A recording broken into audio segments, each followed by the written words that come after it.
Checka. Bump music incoming. Hello? We're good. Here we go. What's that waveform look like?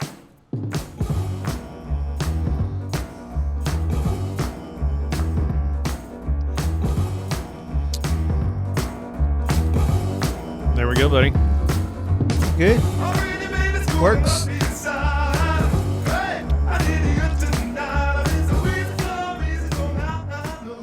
April 19th, day after tax day. I believe so, yes. I have not fled the country. I'm still here. I haven't fled to Canada yet. Earl picked the awesome 50s doo-wop. I appreciate it. I mean, I think it was a team effort. I don't think it was just me. Everything's a team effort. I'm going to turn it down and let it go a little bit more. Your headphones will get blown out.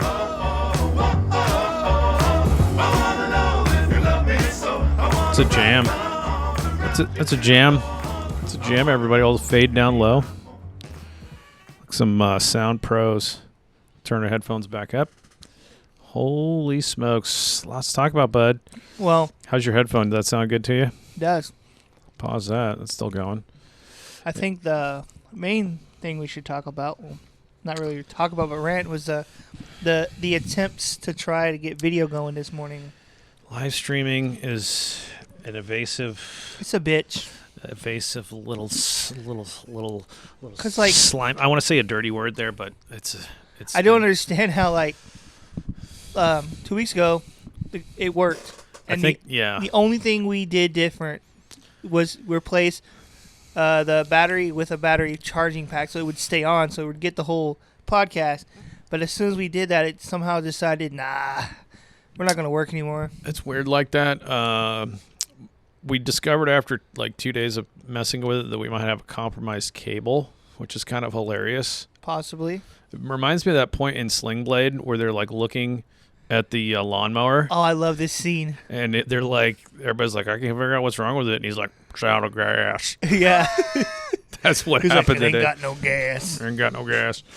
So, yeah, messing with just uninstalling, reinstalling software, every possible setting on the software, YouTube videos on troubleshooting software, and we're probably doing it with a crappy cable. So there's that road mapping for today. I do want to hear about the missions game, and then we're kind of going with a format that I like. I think we kind of did it last week where I was like, dude, Earl, you come with some baseball shit you want to talk about, and then give me one rando, and then I'll do the same.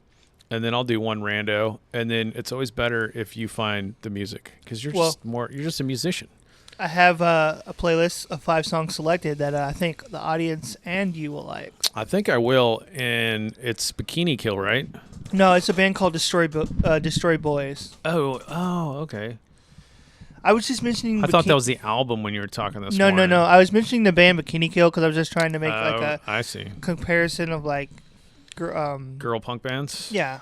Destroy Boys. That's pretty great. I believe they're from California somewhere. I'm not too sure where they're from. I know they're from California. I don't know what city, but I'm going to tell you right now. They're from Sacramento. Okay. Capital. I can go down a rabbit hole on Sac City Junior College. Here's the rabbit hole in Sacramento City Community College because I played community college baseball in California. What's that? That was a really good program. They sent dudes to LSU and everywhere. But I guess maybe this is how all colleges work. They start out as 2-year, but their enrollment's so massive. 20,000 people go there or something. They're like, well, let's just be a 4-year. And then they turn into a USC or whatever. And that was kind of the same thing. I think there's one in Arizona called Grand Canyon, which I think was just a 2-year. And we played them. And now it's it was just a local Phoenix community college. Now it's Grand Canyon University. It's a 4-year. Oh, yeah. You see the commercials all the time. So I think it's just you go from community college. That's how schools are. That's where I got my law degree. They started in a strip mall, and they got bigger. They got a school, and the next thing you know, you went from a strip mall. If you traced back the genealogy of that school, I don't know, it was Jim Bob's School of Law. It wasn't even ABA accredited. Now it's Texas A&M School of Law. So they just grow from nothing. Got a new laptop going here. So we got Destroy Boys from from Sacramento, California. They're pretty recent, 2015, 2017. So I discovered them. So there's like this live show that I watch. Yep, I forgot the name of it right now. I always watch it. that's okay. But they always have live bands, and I always like check it out sometimes. And they were on there one time. I was like, dude, fuck yeah, this is sick. Nice. I'm excited. It's always better when you do the music. They play those really cool, aggressive like power chord, just that kind of shit. It's badass. That's awesome. That'd be a great show. Hope they come to San Antonio. And then you went to a missions game. What did you go? Friday? No, Tuesday of last week. Tuesday of last week. Also Tuesday today, April 19th.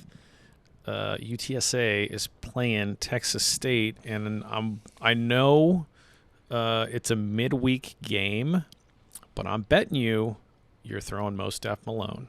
Normally save the ace for the Friday start, but I bet Mostaf is going up against the ranked team. It's a big game. So, yep. Let's see here. UTSA, Texas State on ESPN. I think it's on ESPN. It says here on their schedule, ESPN Plus. That's one of those like Ocho, ESPN Ocho. And I'm sorry for the San Antonio listeners, but go Texas State. You're rooting I'm for a Texas State guy, so as much as I appreciate UTSA baseball and they're really good, yeah. Like my alliance is with Texas State. Having like met a movie star, it's like I've met Luke Malone and Pat Hallmark. It's over, It's like I'm a Roadrunners fan. So speaking of San Antonio baseball, so there's this, and also to them is like, why haven't you gotten us the NIL contracts? And my excuse to everybody, like the last week and a half, his taxes are a nightmare for me. Yeah, it's unreal. So there's this guy. Speaking of San Antonio baseball, there's this guy I found on YouTube. He's like, nobody watches his live streams, but he plays the MLB The Show, and he plays his missions, and he commentates, but he commentates from like two different people, so he's doing two different people. He's like, I don't know, Bob, it's raining out here. Dude. So anyway, I sent this dude a comment. I was like, hey man, my friend and I do a baseball podcast based in San Antonio, and I've seen that he's posted on his channel commentary of the baseball game. He has videos of him at the missions games, and I left a comment like, hey man, my friend and I do a podcast. I think it'd be cool if you came on and talked baseball with us, right? Because clearly you're in the same city as we are. We both like the missions. We all like baseball. Come with us. I went back later to see if he replied. He deleted my comment. I don't think he was interested. What? That sounds awesome. I was like, dude, because I noticed he was a missions fan and he lives here. And I was like, dude, I think it'd be cool to come on our baseball podcast. But he was like, he deleted my comment. What's the name of him? I'm trying to look I don't remember. I don't remember. But he had a video. It was like, yeah, Bob, it's raining out here. And then he did another voice. He's like, yeah, sometimes you just got to deal with the rain. I was like, I want to talk to this guy. Yeah, that dude sounds awesome. The only reason that you wouldn't, I don't think, want to come on our show, this is my theory because this is an awesome show. Yeah, I even sent him a link to our email. Like, hey, email us. And I said things like, dude, and what's up? Like, what up? Like, to make it sound like I wasn't a fucking robot. Like, I was a real person. Nobody's watching this stuff. It's like 50 views like us. No, he does like a live stream every day or every other day or something about, he'll play the game. Oh, is it on Twitch? It's not YouTube? No, it's on YouTube. Oh, okay. But, and I left a comment. I was like, email us. Hey, I think it'd be fun to come on our show with us. But is his name Throneful? No. Because there's somebody playing with the San Antonio Missions versus the Padres. I don't know his channel name. Even if I heard it, I wouldn't know. But I even left him our email, dude. I was like, what's up? And like I said, I was saying things like, dude, and what up? Like, make it seem like I was a real person. But I guess he was like, nah, fuck you. Or he just was awkward and didn't want to. That's so weird. That sounds like he's right up our alley. My theory. I was so pissed. I'm like, how fucking dare you delete my comment, dude? Deleted a comment? Yeah. It sounded like a nice comment, too. It was very complimentary. And I dude, it was like almost a full paragraph. I was like, hey, dude, I saw your videos, but I don't know. Fuck him. He's lost when we're famous. Well, he's he's a fugitive. That's what the point. I never finished my points, but like remember that guy who was like a fugitive, and then he showed up like 10 rows back behind home plate at a Dodger game. Yeah. And they were like, dude, that guy's on the like FBI's most wanted list for like a decade or something. And they found him, and I think they caught him.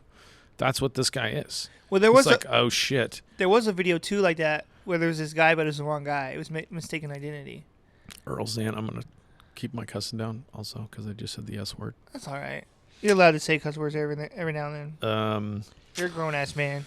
Other road mapping. So we got Destroy Boys. You got 2 topics. I got 2. My 2 are in the baseball arena.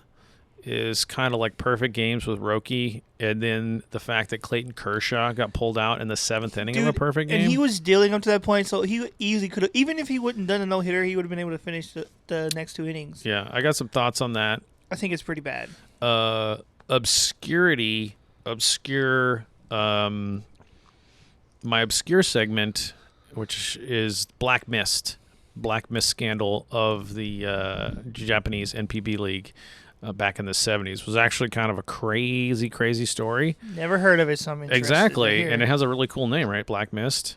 And then other sort of mini rabbit holes are the Seguin River Monsters are going to be the Collegiate Woodbat League, which is going to be cool, and they're going to play at Smokey Joe Robinson Stadium out there. Smokey Joe's. And also there's a book, and I emailed this guy because I don't really know. Like, I email authors sometimes, and they was like, I don't care to ever talk to anybody that read my book, which makes sense because you probably get a million emails. I don't know how authors work, but it's called Infinite Baseball, and it's a really weird book because this guy's like a philosophy teacher at Berkeley with all those other hippies out of Berkeley. I always say that about Berkeley. There's probably just normal conservative people there. Isn't there a lot of drugs in Berkeley?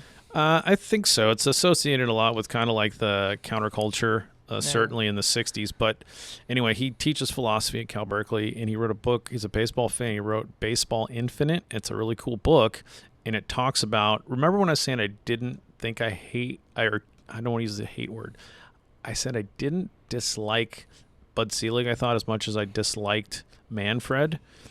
And Selig was really the commissioner that started complaining the loudest about how long baseball games are and trying to come up with all these cockamamie ideas to, like, we need to fix baseball. So maybe my dislike-o-meter on Selig went pinned back to the right because he started this whole watching the clock thing.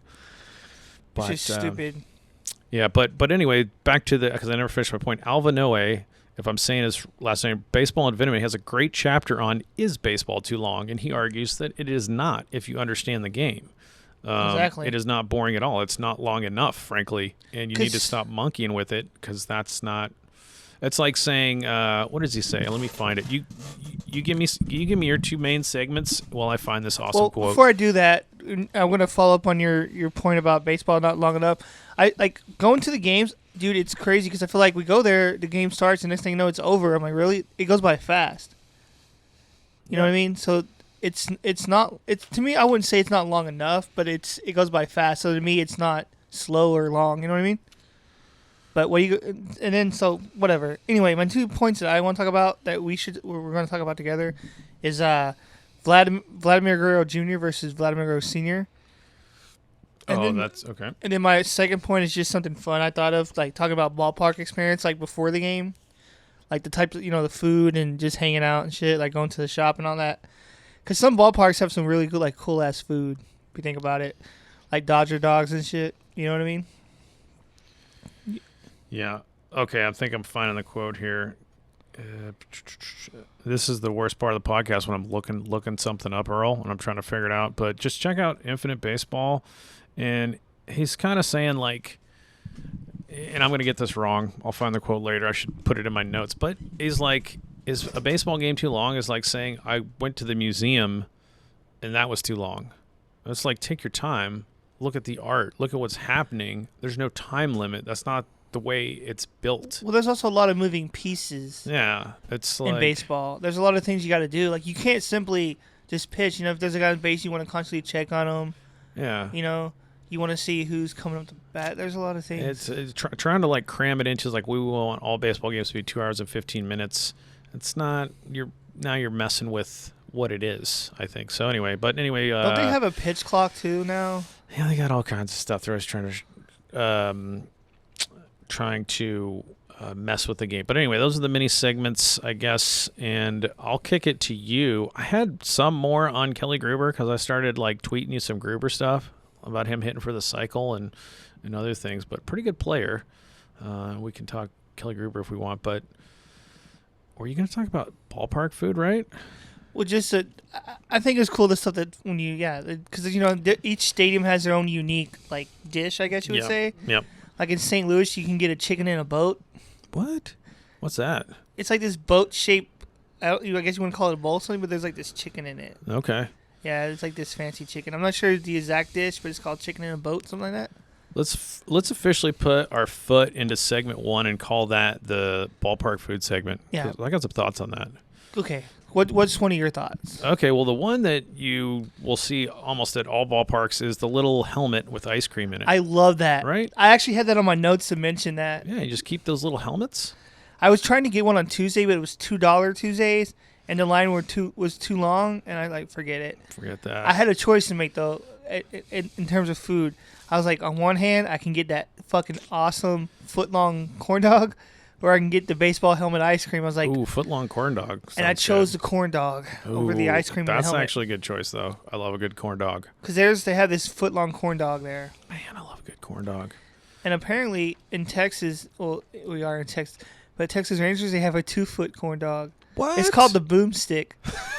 That's great. I think hold on a second. Is it a hot dog or is it?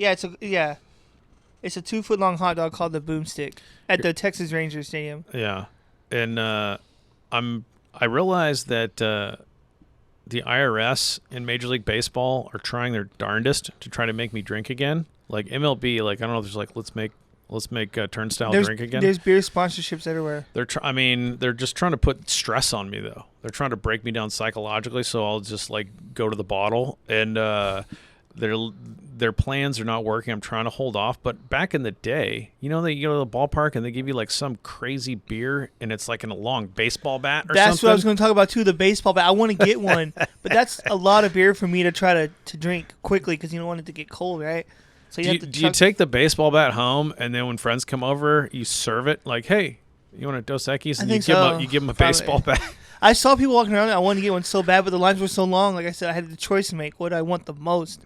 And I chose that corn dog. Here's what I think you do, because you like a nice cold beer, right? Yeah. So you need to go to enough missions game and slam enough baseball bats so that you have a set. You can't just like have friends over, everybody's drinking out of a mug, and one dude's got a bat. You need 6 bats, and so when like a couple of your buddies go, hey, yeah, I'll have a cold one, you come walking back in holding ice cold baseball bats. I don't know. That's just a thought. They're not like fucking cheap plastic. They're kind of hard plastic. I've seen one there. Could you play wiffle ball? Could you slam the beer and then go? You could hit some dingers with it. Absolutely. I've seen the dudes like hit like when they're walking with it, and it's like, dude, that's like fucking thick plastic. That's good. And honestly, with like all the whatever or like nickel beer nights in Cleveland or whatever that went sideways, people like throwing stuff on the field. That's a dumb idea. What do you fucking expect? But if you're slamming baseball bat beers the entire games, I wonder, at what point does the guy who's ragging on your favorite player, do you just club him over the head with your empty beer bat? And some people are, I'm not saying they're stupid, but they're so ignorant. I wore my Flying Chocolates jersey. Oh, what team is that? You're a Missions fan, correct? Like, yeah. How do you not know who the Flying Chocolates are? It's Flying Chocolates. We've done this for years now, buddy. I get with the program. Like, I went, and so my friend was there, and he brought his mommy and daddy. And so they were there, and they were asking me the questions too. Hey, who's Flying Chocolates? Wait, your buddy's folks showed up? Yeah, so I bought tickets for me and my friend. We went. And is he going to listen to this? You can't rip on his folks. I'm not making fun of his folks. I'm just saying he went with his parents. Okay. That's all I said. But his mom was asking me who the Flying Chocolates was, and I was like, She's not going to know. She's in Rotary Club. She's from Chicago, so she's a Cubs fan.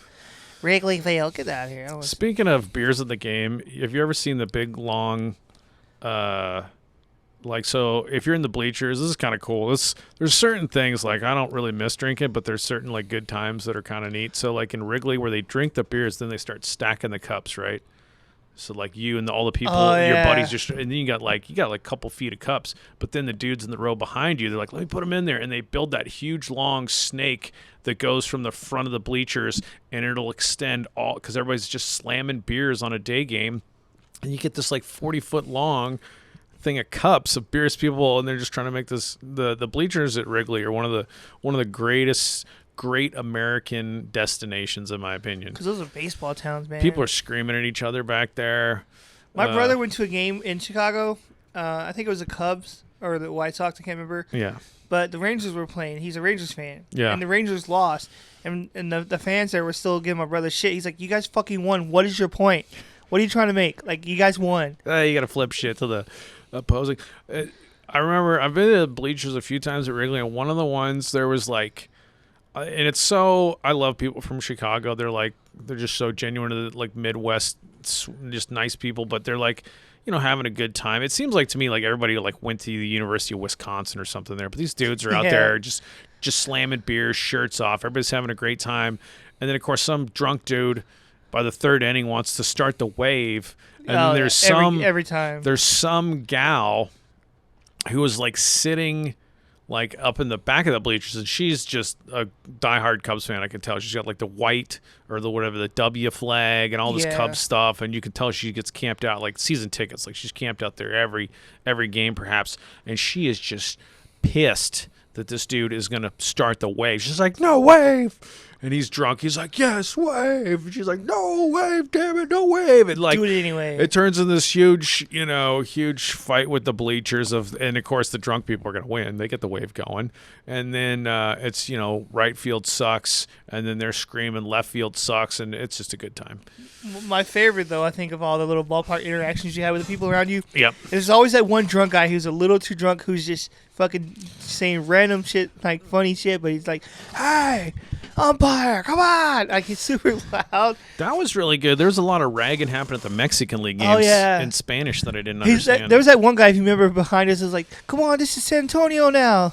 You're at Missions. Let's go Missions. If you remember. Oh man, yeah, those were good. I don't know what they were saying. Sometimes I really need to work on my Spanish because I might move to Puerto Rico just for the baseball. Because we went on Saturday, the one that you couldn't make it to. Yeah. The game, and I was wearing my little Saltillo jersey, right? Yep. Saltillo. And this guy was like, you got to say this. I'm like, well, I'm not rooting for your team. He's like, oh, shit, okay. Because I went to the Monclova area. There was a bunch of Monclova fans. Oh, yes. Reddick posted his new profile pic of him in an Arcereros jersey and hat wearing a WWE championship belt. Holy shit. It was awesome. Oh, that's like because you said he was a wrestling fan. He is a huge wrestling fan. So here's my just a tiny rabbit hole. I finally got a haircut after like 2 COVID years of trying to cut my own hair. I was like, I need to find a flippant barber. I probably went to a barber like 2 or 3 times in the last 2 years. This is ridiculous. And so I couldn't even notice your hair didn't seem long. Most I like it short, but I like it short on the sides, like Marine Corps style or whatever. So I was just like, I gotta find somebody, and they're usually like Fishing Monday or whatever they do. So I find one that's open on Monday, land a barbershop, and I want to get better at my Spanish, but this place nobody spoke English. So the gal that was cutting my hair, we were kind of like going, like, how you want a 0 or 1? We could like do that, and then she just like points at the poster, like, go over the poster and just point to what you want, dude. And so that was easy enough. I was like this one right here. Yeah. She gives me this awesome haircut. But in that poster, I'm sitting there getting my haircut. I'm looking at all my poster options that my finger might point to next time. I get all these lines cut in my head and swirls. Can you imagine like a cool little Texas Turnstile thing in there? Yeah, dude. I could get the 3BGB logo little cut into my head at that barbershop because they could do some crazy stuff. And there's one with like a big... Get you a bowl cut. Well, there's a big star. Get a bowl cut. Your little fiance would be like, what the fuck did you do? Do the friar tuck where it's just bald on the top. Yeah, I would totally do that. So, I don't know. I'm definitely going back to that barbershop, but the rabbit hole, the closer on this rabbit hole is I don't know how many times I'm going to go before my little finger eventually points at the picture on the poster where the guy has the star shaved into his head. Or something crazy. It's gonna happen because you're gonna try out all the other designs. And You're gonna be curious about that. Because who knows, man? You could get that, and you could rock it. You could look cool. Or what if she does not really paying attention, and my finger is pointing at the one I want, but she's like thinks I was pointing at the one next to it because my hand wasn't close enough to the poster. Next thing I got to. She's like, okay, mijo. I got like 5 lines in my head. It's awesome. Okay, I'm done with that one. What other foods you like at the ballpark? Foods. I mean, I like a good funnel cake. Funnel cake's good. Oh, the only problem with funnel cakes is they're really fucking expensive, man. There's like Dollar Dog Night that forces Yeah. you to just crush hot dogs, which are probably terrible for you. I like but- getting the beer in the souvenir cup, the little plastic cup. Oh, the cups you could take home. Those get stacked up in some cabinet. You know they have in a the solid. kitchen. They have a solid white one Yeah. that I got. I was at the counter and I was like, "Hey, you know those stacks of cups are plastic, right?" She's like, "Yeah." I was like, "Can I have one of those instead?" That's awesome. So I was, but to me, tradition is to go into the ballpark and buying a hot dog and a beer. Yeah, I'm hoping. I know you got the Weimar Hormigas as your screensaver on your phone now. Absolutely. I'm really hoping there's some good. There's really good barbecue place in Weimar, but they also have some really big smokers outside Veterans Field, from what I can tell on Google, and I'm excited to maybe get some barbecue out there. And shout out to the great Jack Ivy who's running that account. The Twitter. Yeah, the Twitter is run Okay. by a gentleman by the name of Jack Ivy, and shout out Lawrence Lambeau Johnson. What was I saying? He reposted an article. There was like a 20-year-old article about baseball in Weimar. I saw that. Yeah. Yeah, I read that article. It was a really good article in that town. You know, most Texas small towns, like, it's all about the football. Not in Weimar. Weimar's like, dude, we're about baseball championships. We're push through to the state, win state. It's all about getting that championship. So And next Tuesday we might be there because that's they had was it the 26th? They have to meet the Hormigas Day. Meet the Hormigas will be awesome. And the other thing about it, 6 to 8 p.m. I mean, I got to ditch class. Sorry, Mr. Taylor, because that's Tuesday. Yeah, it's from it Class says is from 3 to 5 on Tuesday. that it says for advanced digital video. it says there's no way. on April 26th, 6 to 8. You know, you can learn about the Hormigas. Team baseballs, hat jerseys will have all their gear. Well, I want to learn about sponsorship. I want to go, because Yeah. obviously, like, the owner and people that are working with the team will be there, and we can talk to them and figure out who they are and introduce ourselves. Because I kind of want to rock their gear, you know? I want to come back to San Rock Antonio their with some gear. I mean, I got to prioritize. I'm really trying to, like, the longest home run project's almost essentially dead in the water. I can't find any dudes to hit in it, so maybe I can get some Hormigas to come up. Or you and I go up there and hit some We go up dingers. there, jack some dingers. Any of my baseball buddies listening, if you know dudes that could jack dingers and want to be in Colorado in August, I need you ASAP. to get to me. Like, be at BMB_baseball on Twitter, message or DM. I gotta start getting this thing going. 'Cause I don't think Dutch got any strength left in his hitting arm. All those years of being the closer kind of. Well, that'll be cool to get out there on Tuesday. You got any other foods? I was just trying to think of all kinds. I love a good food. Apparently, stuff. you're from Seattle, but I don't know if they still have these but they said that they used to have at Seattle Mariners Stadium. They had these like garlic fries or something. You know, that's funny because I was raised going to the King Dome, and that was pretty much just going to be your standard King Dog and whatever baseball park food. But the new whatever T-Mobile Stadium, and it's not new, They have new everything. anymore. They They got have everything. sushi, and there's always like you just got to walk around whatever mezzanine and find this whatever you want. And Texas is the same way. You go like I want to find the good barbecue spot or Yeah, They I know kinda- San Antonio Missions at the game. They always have Bill Miller's BBQ. Bill Miller's, which is not no offense, but it's not the best It's okay. barbecue. It's all right. Like It's- their fried chicken, it's average. I would say it's like No the offense. Wendy's of barbecue. I mean, it's a good place if you want to eat paleo because you don't have to get bread. You can just get like some. But like if you want to tell me that brisket or those ribs are awesome, I'm just like no. At Bill Miller's, Yeah, their barbecues. That's good for pies. It's kind of dry though a little bit. It's just, they can't do it.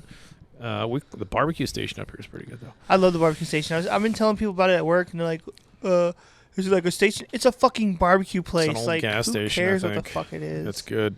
I'm trying to think. I would love to go see. You know what's cool about ballpark food is there was back in COVID when they were covering the KBO Korean Baseball League. They had a little segment where they were talking about, what do I get if I go to the ballpark in Korea? And there was one that had like fried chicken and beers. Another one that had like some noodles. It looked awesome. Ballpark food's the best and always good for you.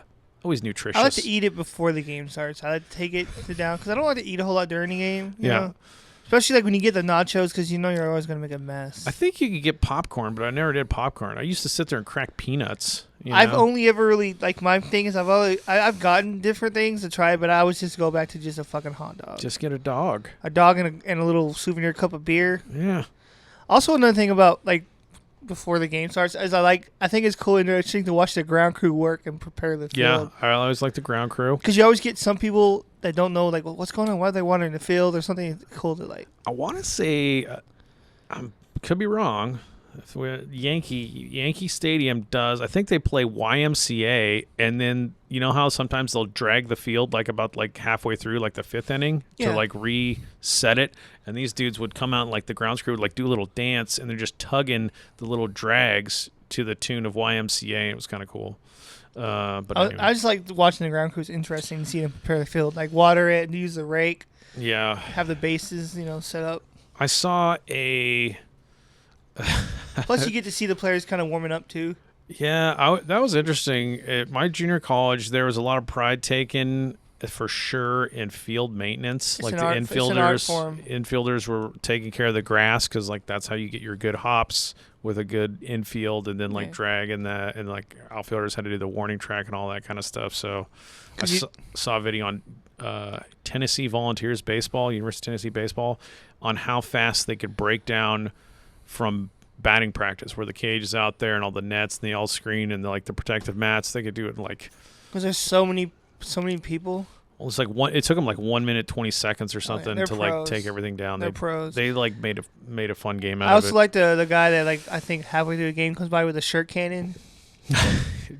I almost got one on Tuesday. It hit the top of the net. It was on the very tip of it, but then it fell onto the field. I'll say this about I'll say this about the shirt cannon guy out there at Nelson Wolf.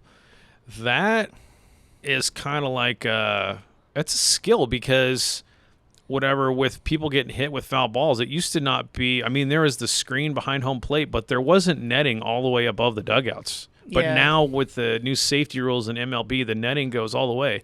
So you're riding on the golf cart. You can't shoot it. You got to shoot it above the net. And that's a lot higher than it looks. Yeah, it's like high arc, but then you can't go over the top of the awning of the stadium. You'll shoot it. I don't know how many T-shirts are probably sitting on top of Nelson Wolf's like shade cover awning. We should ask if we can go up there and get some baseballs. There's probably like 40 T-shirts up there. But I'm sure they have a guy that goes up there every game. They must go up there and get balls and shirts, because that dude has got, it's like a hole-in-one level perfect arc. If you don't have the pneumatic air set right, dude, it blasts it so high. It's like, man, that's not an easy air cannon T-shirt. Like for a Spurs game, easy, right? Just blast it off anywhere. But not at the ballpark. And on Tuesday, my friends and I got on the scoreboard when they panned the camera. Oh, we were on there. Yeah. So we started just like for the last LMB game, we were on the Diamond Vision about 40 times because of Teddy. They wanted to see the little babies, so they're always putting. Kids are always a focus. Yeah, you're always dancing with the kids. So, and Ted's pretty smiley kid, so I don't know. But yeah, that's awesome, dude. And you got the jersey. Tell us about the jersey. The free jersey. So before every game, like outside the team store, they have this little table set up with like a wheel of prizes. There's like it's basically like there's the wheel of fortune. Yeah, it's like strikeout, single, double. Each kind of baseball play. And I spun it. I landed on a triple, and there's different levels what you land on and what the prizes are. And in my little area with the triple, there was a jersey. I was like, oh shit, and it's my size. What? So I got a free missions jersey, and apparently it's an actual player jersey because there's somebody's name on the back. Yeah, I'm fine. And it was free, dude. I was so stoked, dude. I was like, fuck yeah. And I'm going to say it wrong. Wait a second. Who we talking about? Number 18. You're number 18 on there. Oh, yeah. And the name, number 18 is not that dude. I don't know. This might be a former player or maybe it's a sponsor. I'm not quite sure, to be honest. You think? Turn around. I want to spell that right. It's like... I don't know. Hold on. Let me stand up. Let's see how I get that in there. Baseball. Let's see who we got here. He shows up. Keston Harris, baseball second baseman. But regardless, it's badass. Oh, yeah. He was here. He was probably here last year because he's with the Brewers, which is probably when we were AAA, and maybe that's why they're giving away. So Keston Harris is the jersey you're wearing, and he... is from Valencia, California. Good Lord. First rounder you're wearing. Keston Harris. I can get him to sign it? Ninth overall. Brewers took this dude ninth overall from the University of California, Irvine, and he is a second baseman, first baseman. Oh, no. So I got to maybe possibly future Hall of Famer That here. was 2019. Let me give you his numbers of the jersey you're wearing. He is now 25 years old in 2022. I don't really know how my new laptop keeps working because I want to scroll down and it just. I hate trackpads, but I'm not gonna bring a mouse in here. So. All right, let's see his batting. I didn't realize it had a name on it until I took it home. He hit. Let's show minors. Oh, dude, he's been in the show. He's been in the show. Okay. A whole bunch. So it's 2017. He was rookie ball. And then he must have been here like in 2019. He hit 329.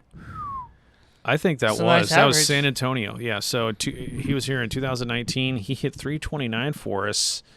19 ding-dongs.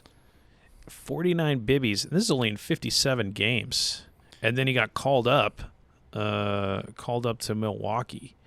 So, yeah, he didn't he's been like split in between the minors. He didn't really get a full major league season yet. He's probably lost his rookie status in 2019 because he played in 84 games. But regardless, pretty good player. That's actually kind of crazy. His 2019 season, if I'm looking at this right, this is what I'm seeing on Baseball Reference. Keston Hiura hit 19 dingers in 57 games for us in San Antonio. Then he goes up to Milwaukee, hits 19 dingers, 49 bibbies in 84 games, and bats 300, bats 303, 23 doubles. You know what's crazy? That dude hit 38 homers. Is these players are here, That year. and I've gone to these mission games, and I don't ever remember these players. I didn't go to that many games when we had the Brewers AAA. That weird. Oh no, I've gone for a while now. So that's whose jersey you won, and he looks like he's a good prospect. I don't know if he's injured. He must be a starter. He's played 7 games this season. And so then my two friends, they spun the wheel and they struck out. I didn't get nothing. Oh man, he had a tough 2021 campaign. Was this in the minors or the majors? He split time again in last year, so he did 51 games in AAA, which is now not San Antonio. The Brewers went Yeah, to we're AA. He's the Nashville Sounds. Because we're the AA to the Padres, right? I think. I don't know if he got injured or something because same amount of games, or maybe Nelson Wolff, you just hit dingers, but he only hit 256 with 8 ding-dongs, and then he gets called up, does 61 games for the Brewers, and hits 168. That's not good. With 4 dingers. So that's whose jersey you're wearing. Interesting. I didn't know about him. Because aren't they the AA affiliate of the Padres, right? Yeah. All right, but we got to get rolling because you got to get out of here, and I'm just chewing up time. Should I get my segment 2 on the Black Mist? Go for it. All right. I know nothing of this. So. Well, I'll give you dealer's choice. Do you want me to go talk perfect games or Black Mist? Which one? I'm Clayton honestly, Kershaw debacle. like, I know about perfect games enough, but I don't know anything about Black Mist, so I'm interested to hear the Black Mist. Okay, so here's the Black Mist. And the Black Mist is the Japanese Baseball League's Black Sox scandal, essentially. It's referenced in the same way as the 1919 Black Sox, who gamblers got to, and they threw the World Series to the Cincinnati Redlegs. So when did this happen? This scandal? Okay, well, the American scandal of the Black Sox was back in. Well, I know that one, Yeah. So this was like in the 70s. Let me get you the exact year. It was like 69 and 70, between 69 and 70, and what it was like one dude. It's actually kind of okay. I'm gonna give the reference to people who I got the information from because I heard about it while I was clicking around Baseball Reference Nippon League stuff, and I saw this link. Read a paragraph on it, and then I rabbit holed deeper on an Apple podcast, which was done by, if I can find the guy, Isaac Meyer, History of Japan podcast, commits a episode to his podcast, The Black Mist Scandal, but he's mainly just a Japanese historian. And I listened to that sitting on that couch over there. And it's then, a nice couch. And then a dude on YouTube, because I want to credit these guys because they did all the research for me. Sports Storm. I have no idea who the F Sports Storm is. I tried to figure out on his. Is it like a media company or? No, if for guys like you and me that are taking like advanced digital video, he's one of these dudes on YouTube who just makes cool videos by grabbing content and video from other things and like editing them It's together. like a montage of Yeah, so okay. and I've seen okay, I and know he's what doing that the is. voiceover. He's like explaining the Black Mist history, and he's got a picture of that Oh, player. those are cool. Yeah. You know, and then he like shows that this is the guy who rigged the game, and it shows him like warming up. So he'll like put it all together and make a very cool news story. It's like 30 minutes long. So whoever Sports Storm and this Isaac Meyer guy, because the Sports Storm guy, the one thing I really liked about him, besides the fact that he was really put together a good YouTube video on the Black Mist scandal, so I'll keep it short because don't listen to me, just go watch this guy's fucking video. At the very beginning, I think, of his video, he goes, I want to give credit to Isaac Meyer, whose podcast I got a lot of this information from. So you got to give credit to people. Like, I'm not going to act You like gotta I'm... cite your sources, as they say. Yeah, cite your sources. I'm not smart, but these dudes put some good shit together. So just go see. It's like the biggest scandal you've never heard of by Sports Storm, and it talks about the Black Mist scandal. It's 37 minutes. So it's awesome. But here's what it is. So, and the Yakuza was huge at the time in the 60s and 70s. Kind of like, whatever the amount of people in the organized crime in Japan are now, it was like 10 times bigger. It was like a really big thing back then. And you can't gamble in Japan. There's no like casinos or anything like that. But there were certain things you could gamble on. You could gamble on like racing sports, certain races, like horse racing maybe, and then like perhaps auto racing. But if you couldn't gamble on sports and stuff like that, it's just like the New York mob. That's a huge like opening for organized crime to be the bookies, right? So you can do all this gambling. And what it was this dude, and it was an American who ratted him out. I think the guy's name was Carl Bowles, but that's in the video. He squealed to the press, like kind of after the fact. He's like, this one pitcher, and his name was, and this guy was actually kind of like a rising star. So this pitcher was doing some illegal shit. Is what you're saying? Yeah. So Okay. he was throwing games, and he was a pretty good pitcher. This trackpad is killing me. But the guy's name was Masaki Ikanaga. And so this guy played for the Nishitsu Lions, if I'm saying that right. And this guy, and they had known about it internally at the team. They're like, hey, dude, this guy's fixing games. And they kind of like swept it under the rug and suspended him. And then this American was over there. He talked to the press, 2 big newspapers, and goes, just so you know, this dude's throwing games. And that's when it like kind of like blew up. So then they investigate further, and like one of the guys who was got named, he does the, what are you talking about? I'm going to sue you for defamation. I don't have anything to do with it. And come find out later, he's got something to do with it. And they start digging deeper. And over the course of about, I would say 3 years, information is just trickling out on different teams and dudes that have been potentially fixing games, throwing games. And they were also hanging out with like Yakuza guys who were fixing auto races, like race car. And then they looked into the race car. They're like, okay, so you're fixing the race. And at that time in the races, like it was like some platform of car. There's like 120 car racers about that would enter these different races. Like little street races? Yeah, well, they had like tracks and stuff. Okay.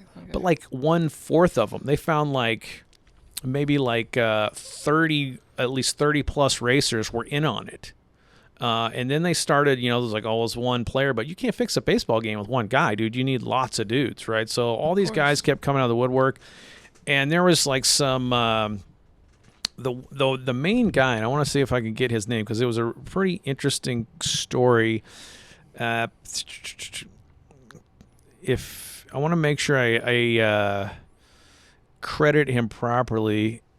No. This guy's name, the first guy was Masayuki Nagayasu. And this dude, if he was Rookie of the Year. This guy was Rookie of the Year. He started throwing games.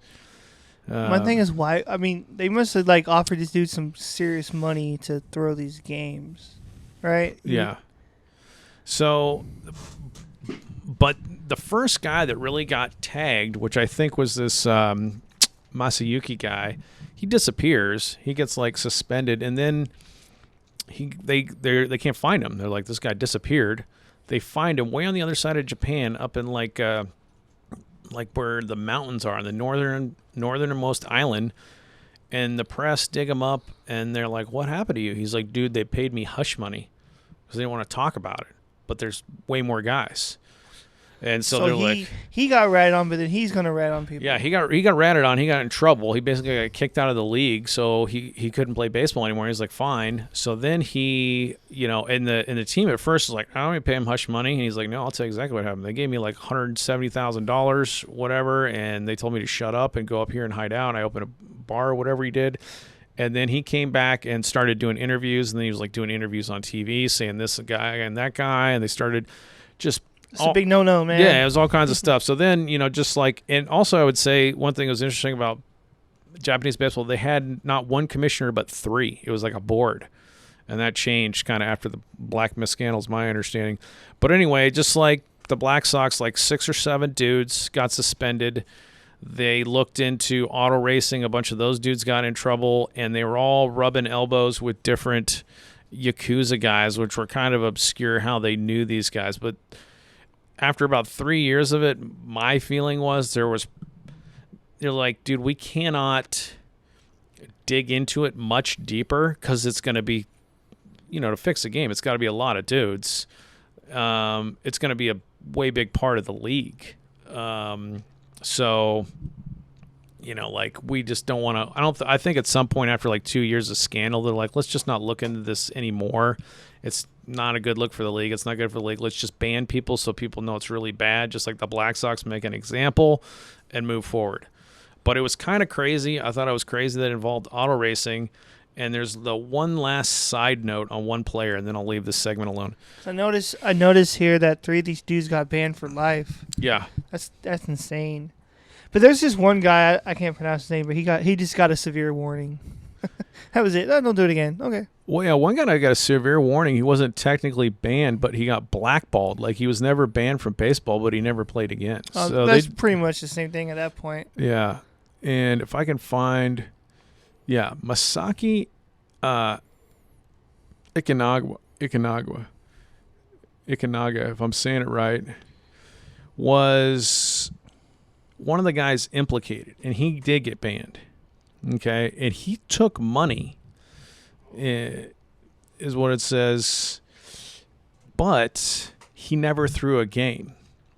And the reason he took the money, and I want to say he got reinstated. Yeah, so Ikanaga was like a really good star. He was like a young player, and the dude who gave him the money in the fix was like, I knew he wasn't going to throw a game, but I had to give him the money anyway because the Yakuza guys were like, dude, just give him the money, And so this guy took money, never threw a game, got banned for life, like went and opened a bar, and like all these people were like supporting him. And he was kind of a young star, so it was like really bad for the game. And of all the dudes in the entire Black Mist scandal, this is the one that like left the worst taste in people's mouth. And so then after, they tried to get it on the table to get him reinstated after so many years. League doesn't want to hear. It's not an important topic right now.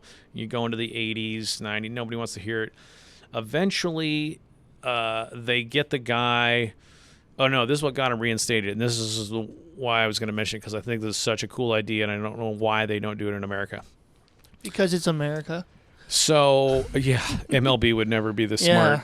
So all the efforts with the league to reinstate this guy go. Now he's like an old man. So this is many years later. Yeah, he's missed his career now. Yeah. He got screwed, never threw a game.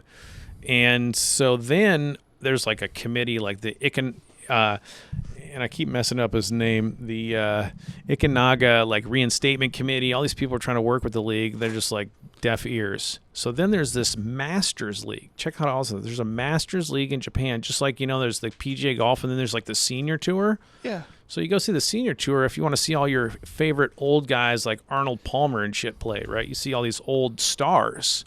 They have that in baseball in Japan. It's called like Masters Baseball.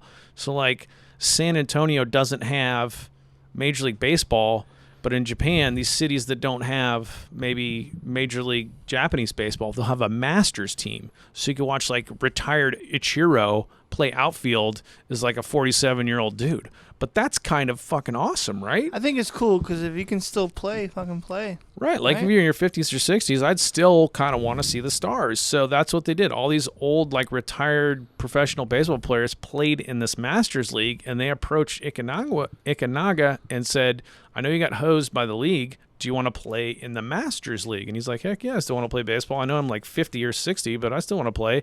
So he got put into the Masters League, and that brought a lot of more visibility to him and what happened to him and getting hosed on his career by being associated with this whole Black Mist debacle. And eventually he got reinstated into the NPB. And Nippon. not a happy story, but a very interesting scandal. And all I'm really doing is teasing it. Just check out that YouTube video because it's kind of crazy. He's got the mob, you got auto race fixing, baseball fixing, and some cool Japanese baseball. So that's the Black Mist rabbit hole. And I'll kick it back to you, buddy, for your Vladdy segment or I always want to talk about that with you too because I think it's interesting. If like what you think of the son versus the father, if you think the son's ever going to be as good as his dad. that is an interesting. Because I mean, I'd watched this week and there was a couple of sports shows talking about it. I was like, you know what, we should get the non-professionals here to give their input. That's kind of interesting. You know, I guess it's. What was crazy was last week I think Wednesday, Vlad Guerrero hit 3 home runs against the Yankees. Yeah. But then followed up with a golden sombrero. So, like, you know what I'm saying? Like, Dude can hit, man. so he hit 3 home runs against the Yankees, and one of them was a 427-foot home run. Like, Yeah. it just fucking flew, right? But then the following game, he had 4 strikeouts. Yeah. I don't know if it was the exact next game, but, you know, a follow-up game, yeah. That's terrible. Hit 3 home runs, come back, hit 4 strikeouts. Hey, man, that guy's awesome. I mean, the father-son thing is always kind of interesting because, like, being, you know, Seattle, the Ken Griffey Sr. Jr. thing was interesting. Yeah. Obviously, Jr. was way better than his dad, but his dad was a flipping all-star. That guy was great, you know. And I mean, as of now, like, I could see Junior surpassing his dad if he stays on track, but that's so hard to do. Yeah. I don't want to say yes quite yet because his son's only, been in the league, 3 years, right? I think Yeah. It's hard to know. I mean, they're actually kind of like different. I mean, different type of guys because Junior is a first baseman, but his dad played right because he had such a cannon for an arm. There was this clip I saw. This dude was like in the outfield. He threw it almost a home plate from the outfield. It's unbelievable. And this dude never wore gloves or nothing. Just straight, he just hands. grip it and rip it, man. Vladdy was old school. You know, there's just been a ton. I think you got that Dale Barra book you brought in, which is pretty awesome. Oh yeah, Yogi's son. So you know it's you know, Brett Boone, Bob Boone. I don't know if those dudes were as good as Bob Boone. Bob Boone was like an all-star for a while, and there's just different. You know, you got Al Leiter, Jack Leiter. I think being a kid and being around it helps. Because you get that exposure early and you think it's like a cool thing to do, so you practice more because you can see kind of like the finish line and the lifestyle. But then it's like it's got to be pressure too. Like, what if you don't? I want to play the violin. You know? Well, what if I don't want to play baseball? Yeah, or like Michael Jordan, his kids played basketball. That's like impossible to live up. There's no way. I mean, you can't say someone's not gonna be as good as dad, but like. That's a very high hill to climb. It's impossible. So it's like Ken Griffey Jr. was actually better than his dad, and his dad was pretty awesome. But Ken Griffey Jr.'s kids, there's no way they're going to be as good as Ken Griffey Jr. So it's just and that's what sucks is because you're always going to have that pressure because of your last name. Yeah, other kids are going to wreck. It's like you know what I didn't realize because the name we were talking about Billy Ripken and nepotism and you know his badass brother. Yeah, you use your name. You might have heard of him. Kyle Ripken. But that happens in Hollywood too. You know, there's like Barrymore, like her father. Like there's just different like kind of like the Arquettes. I think there's a lot of Arquettes. But anyway, like there's the brothers, all those Baldwin brothers. Yeah, if you know somebody, sometimes it helps. But what I didn't realize is the Coppola, the Francis Ford Coppola and the Coppolas and all those people. There's so many of those dudes that are kind of like related, but they either have a different, like, I think Jason Schwartzman, who's in one of my favorite movies, Rushmore, is Coppola related. And then, no, what I didn't realize, Nicolas Cage, not his last name. I think he was like a Coppola. Oh shit! And so that's like his stage name. Yeah, so he was like, I don't want to get Cage. I don't want to get credit. Like, I want to go to casting calls or whatever, That you makes know, sense, and stuff, yeah. and I don't want them to know who I am. So I want to do it on my merits. If that's true, that's kind of cool that he would walk into auditions and be like, you know, who are you? Nobody.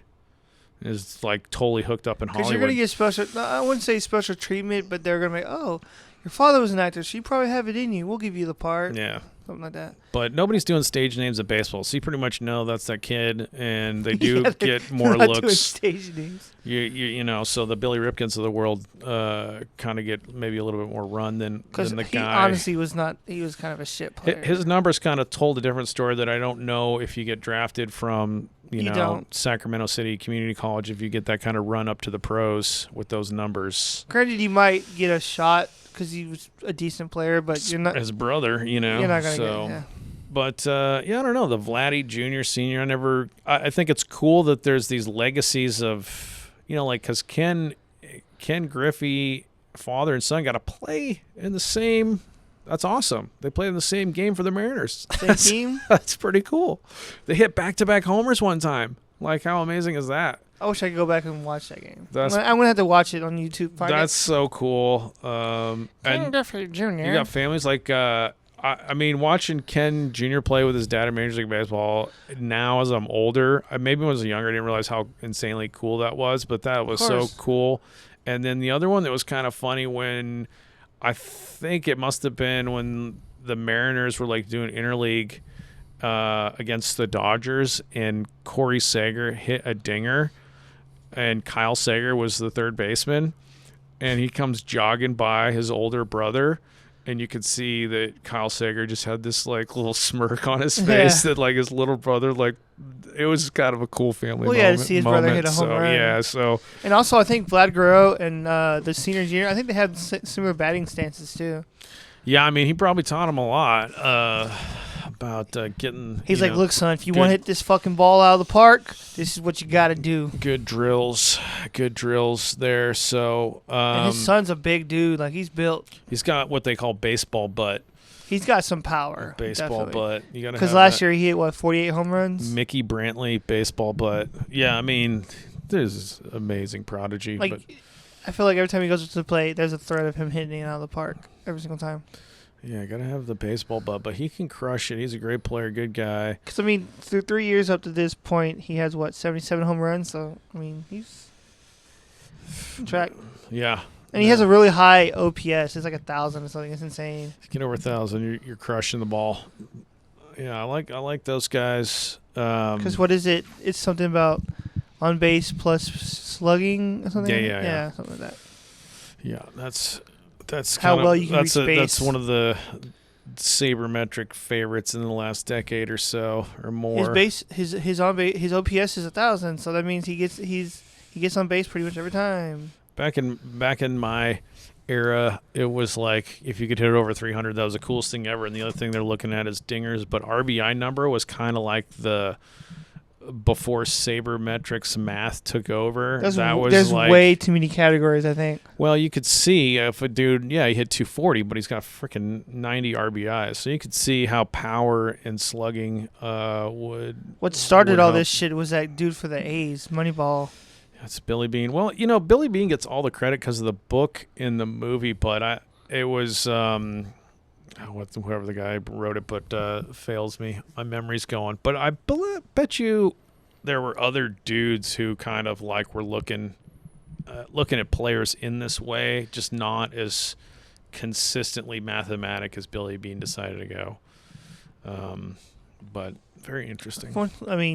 Unfortunately, I don't. He didn't win a World Series, did he? Nice. Yeah. He's got the. And now it's kind of annoying too sometimes because there's like stats for everything. Yes. And it's just like, okay. I want to say Bill James is the guy.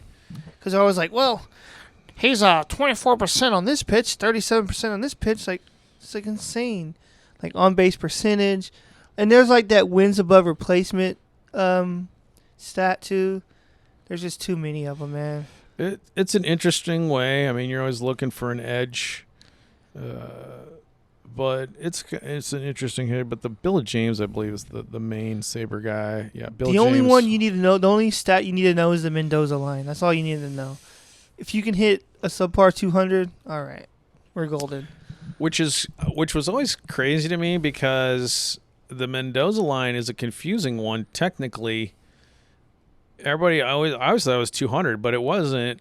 I guess it was because he was always above or below it the entire season. But I think his lifetime batting average was 210. So I was like, was the Mendoza line 210? But it's generally. 'Cause I've always thought it was like 250 and below. Or 250 it's I always thought it was 200. 200 Okay. considered the baseball jargon for the Mendoza line, but his baseball reference, he was a 210 hitter, and Mario Mendoza is a cool story, especially for the Mexican League fans like us, because he was an awesome shortstop, and he's in the Baseball Hall of Fame in Mexico. His There you nickname go. was Silk Hands.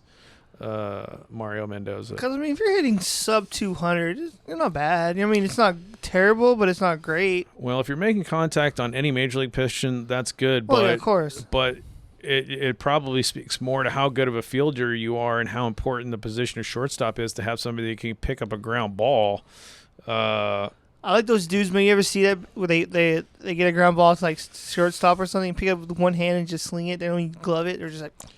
Yeah, his 162 game average was 215 lifetime in Major League Baseball, but man, apparently the guy was just smooth as butter at shortstop, and you'll take it. I'll take it if you can hit 200. Yeah, and of course. I don't have to worry about errors Yeah. at shortstop, and I can get my double plays done. Then that's worth it, dude. But yeah, old Mario Mendoza. That 4-6 double play. Oh man, oh man. Well, I can give a diatribe on Adult Rec League and their destruction of the sport of baseball and the Clayton Kershaw. Oh, you versus- mean MLB baseball? Yeah, the Roki Sasaki perfect inning streak. Yeah, I think if I was him, because isn't it like what 6 or 7 years of service before they can come over here? Yeah, it's gonna be a while. Don't come. But if I to was him at this point, I would just stay in Japan don't come. because I feel like okay, yeah, you're gonna be a star if you come over here, but at this, like I would stay in Japan. You can be like a legend. What? Not just that, but their baseball is treated better. I feel. I think with television, somebody needs to offer me, like, I need to get the package. Just start watching. I don't know. It's the problem is it's the middle of the morning. It's like so early. Yeah, because Early in the morning, the time difference, but I don't know. Instead of like having MLB expand, you need to have like, a Japanese, like the Toronto Blue Jays for the Japanese league. The Japanese league should take, like, we're going to expand into America. There's no laws against that. Put a Japanese league team in, or put a dome in Anchorage, Alaska, or put a Japanese league team in, or Portland doesn't have Major League Baseball. There you go. Put a Japanese league team in Portland. I could see the Alaska Huskies. Hell yeah. That would be awesome. Or put one in Hawaii. They got AAA and then they got hosed. I don't know if they got minors anymore. That'd be the best place ever for a Japanese. You're halfway across the ocean. It's a genius That would be idea. interesting. I've got all kinds of good baseball ideas. You need a Mexican league team in San Antonio. Dude, I would so love that. That'd And you be need so a cool. Japanese league team in Hawaii. I'd be Done. like at almost every Done. Mexican League game. Elon Musk, other millionaires listen to me in my And baseball I thought ideas. yeah. So this was the Twitter argument. Did you? I don't know if you see these. I follow this Dave Steeb post of Twitter page, Steve was so awesome. and every day they post a random fact about him. And Yeah. it's fucking great. Because ever since I watched that secret base video, I just can't get enough of Dave Steeb. They released another one too about him. Like this guy was just there's so much to that guy. He was so good. So Tom House is a dude I follow on Twitter, and he was a major league pitcher and a very well known pitching coach. And he holds a PhD in sports psychology and all this other stuff. And he was, for me, most famously, I came to know about Tom House because he was pitching coach with Nolan Ryan, and Nolan Ryan's insane longevity of just throwing heat and striking everybody out. So So Tom House, respected dude, very famous pitching instructor, was like, I don't know exactly what he said, but it was something along the lines, it's cool that they pulled out Kershaw from a perfect game in 7 innings because it sends a good message about arm care to youth baseball coaches. And then like the dialogue around that kind of like devolved into this, yeah, that's great for youth baseball, and you got to protect kids' arms and all this stuff. And I was a little bit counter because I'm kind of like a counter guy in the sense that I was like, look. But that's a rare, not necessarily a rare chance, but that's an opportunity that you should allow him to have.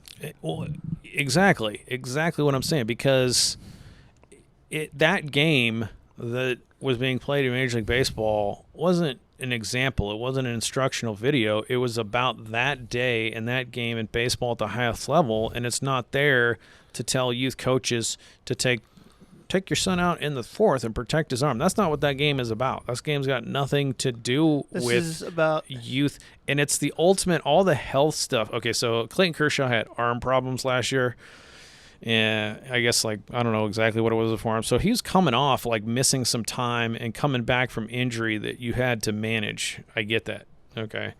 So I'm not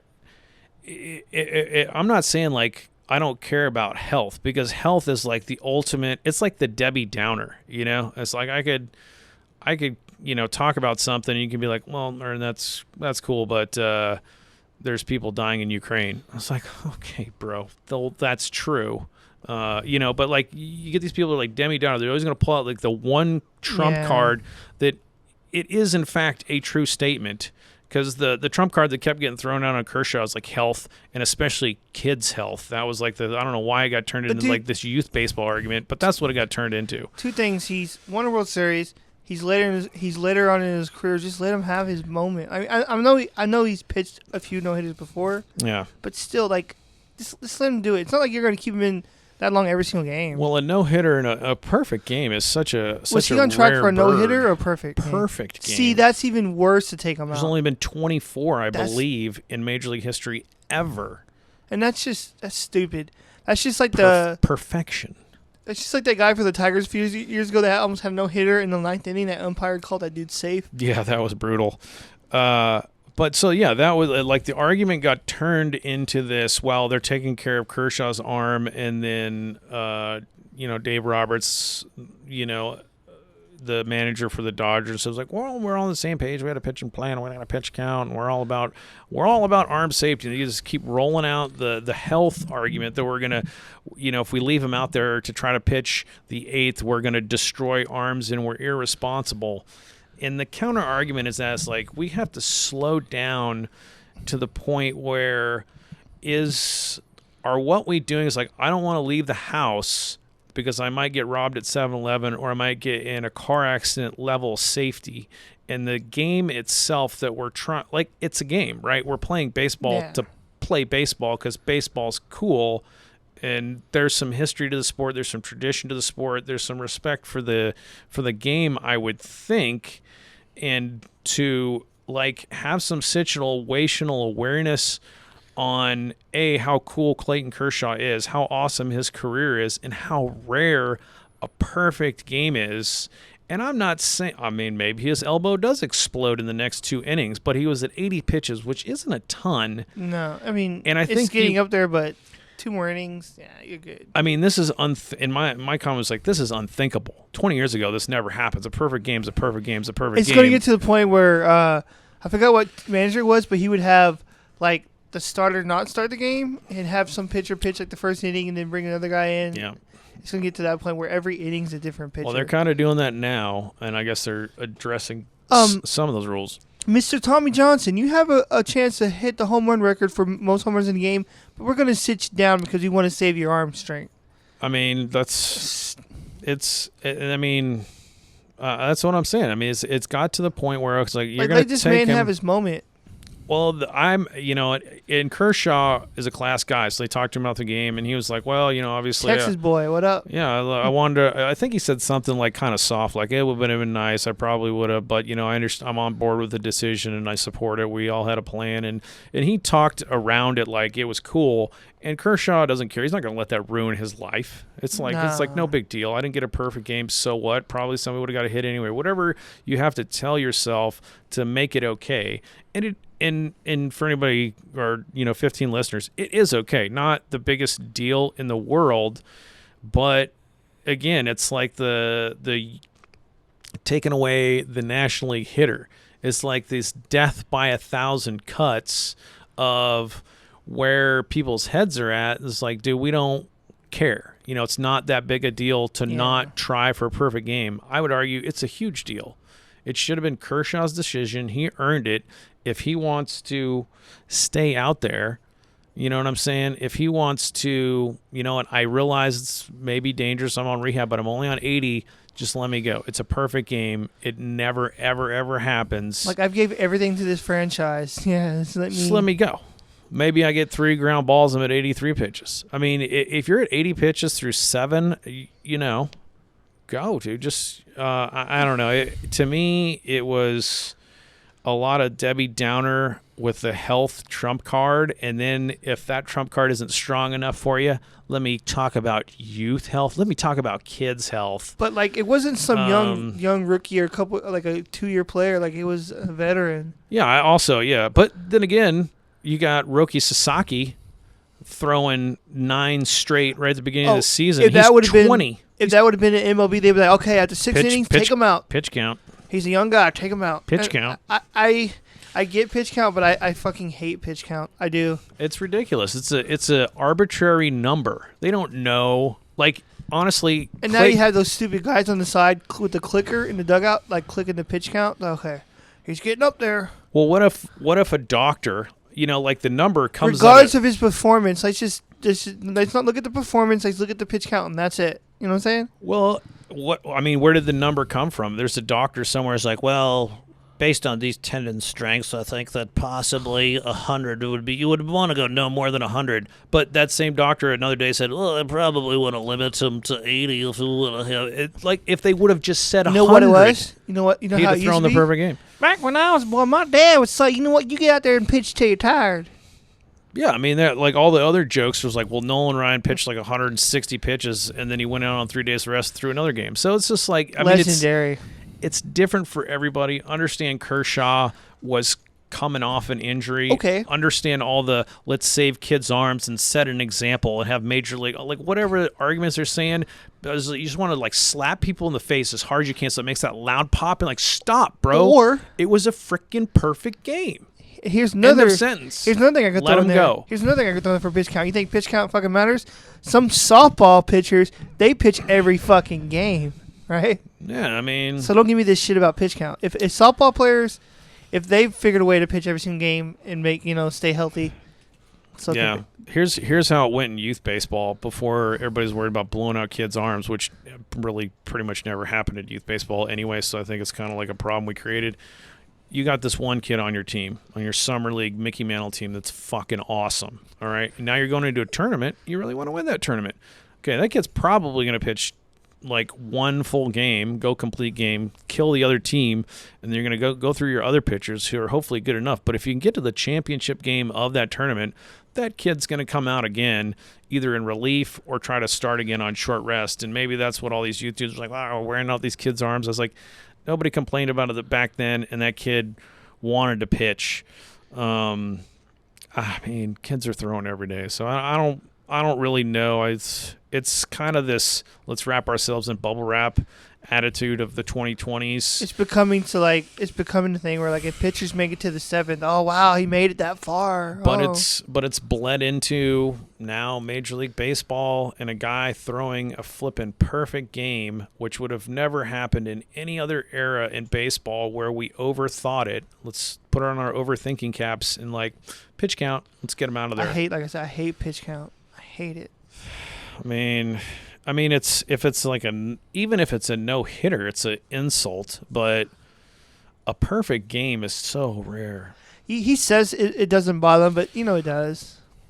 I don't know. I mean, think anyway. It probably bothers no one. It bothers me that there's just no sanctity to the game, and that they literally talk themselves into it. And I bet if you were a gambling man, people would be like, yeah, 99.9% chance that nothing was going to happen if you let him go back out there and try to do it for a couple more innings.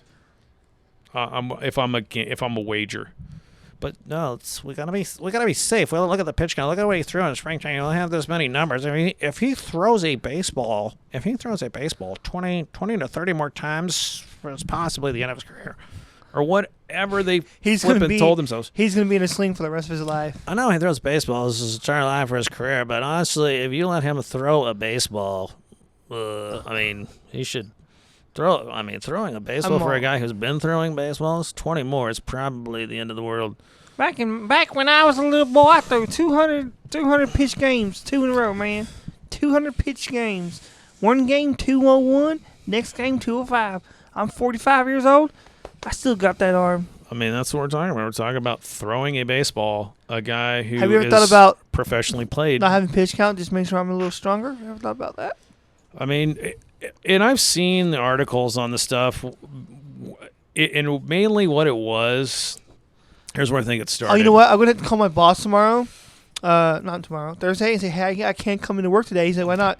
I've had my walk count for the day. Yeah. My walk count is high. I got to sit down. You got to sit down. Well, here's where I think we went off the rails. My steps count. Here's another pitch count tragedy. So the Washington Nationals, I want to say the first season they had Strasburg.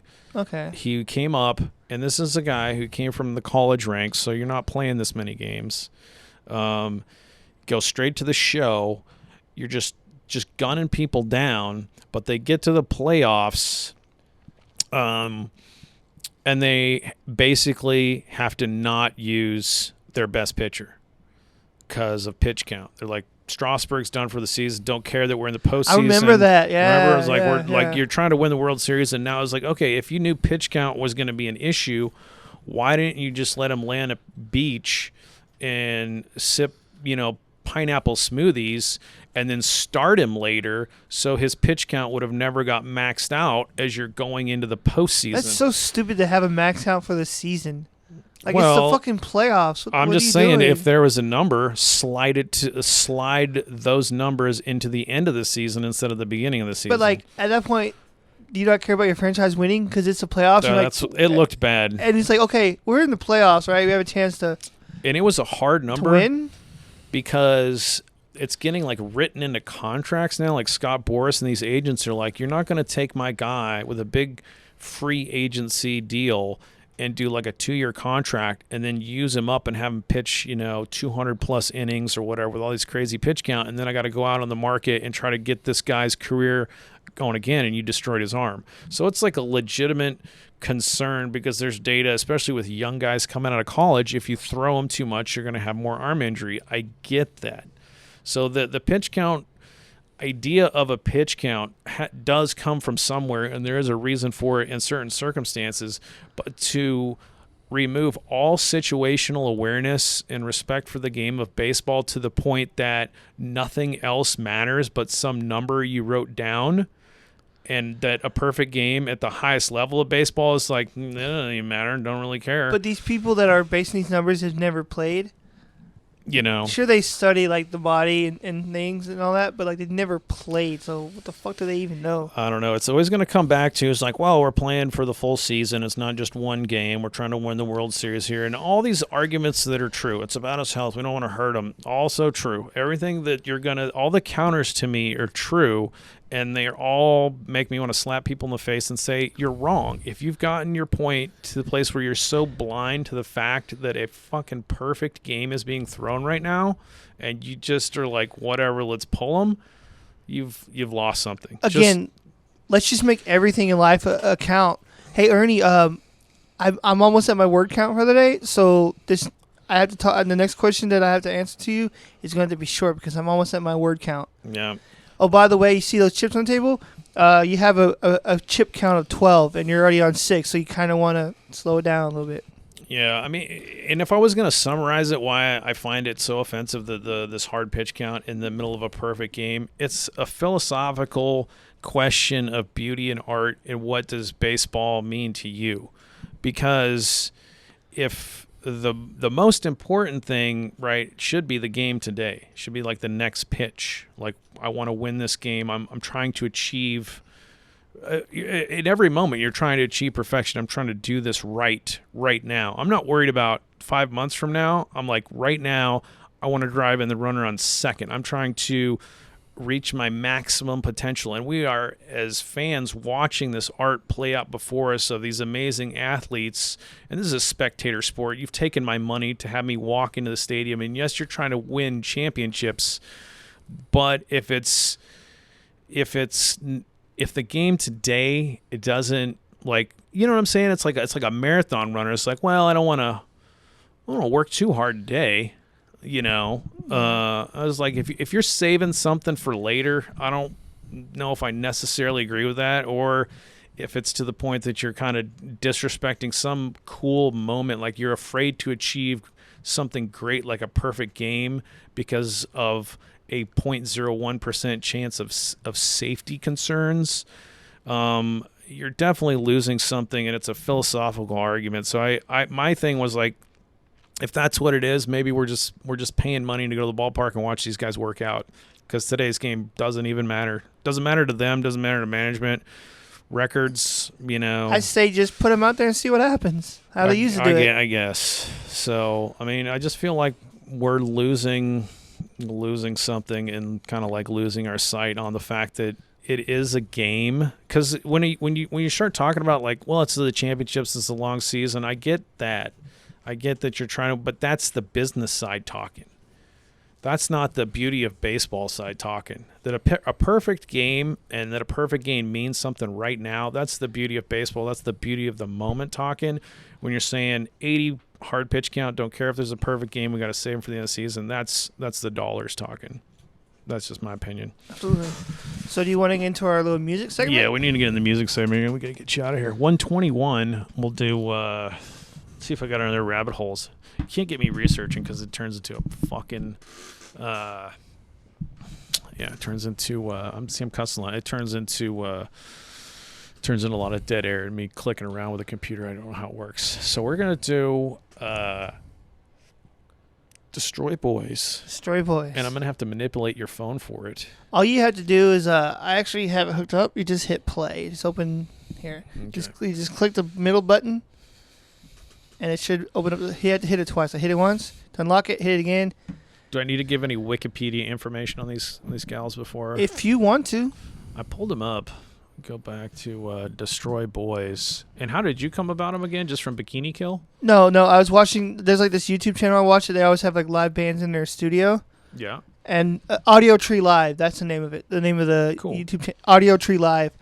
And I'm subscribed, so usually when they have a new band, I always see it. And they were one of the bands one time, and I just clicked on the video and checked them out, and it was badass. Let's see here. Destroy Boys.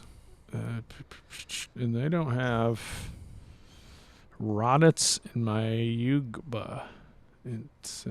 But they're fucking sick. The lyrics are so good. I guess there was two bands. They have a song.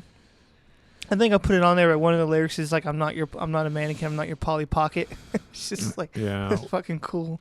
Wikipedia is funny. I wrote like part of a Wikipedia article for the delayed steal in baseball. You know what the delayed steal is? Mm-mm. Delayed steal is supposedly invented by Eddie Stanky. I don't know if that's true, but they taught it at South Alabama, and here's what you do.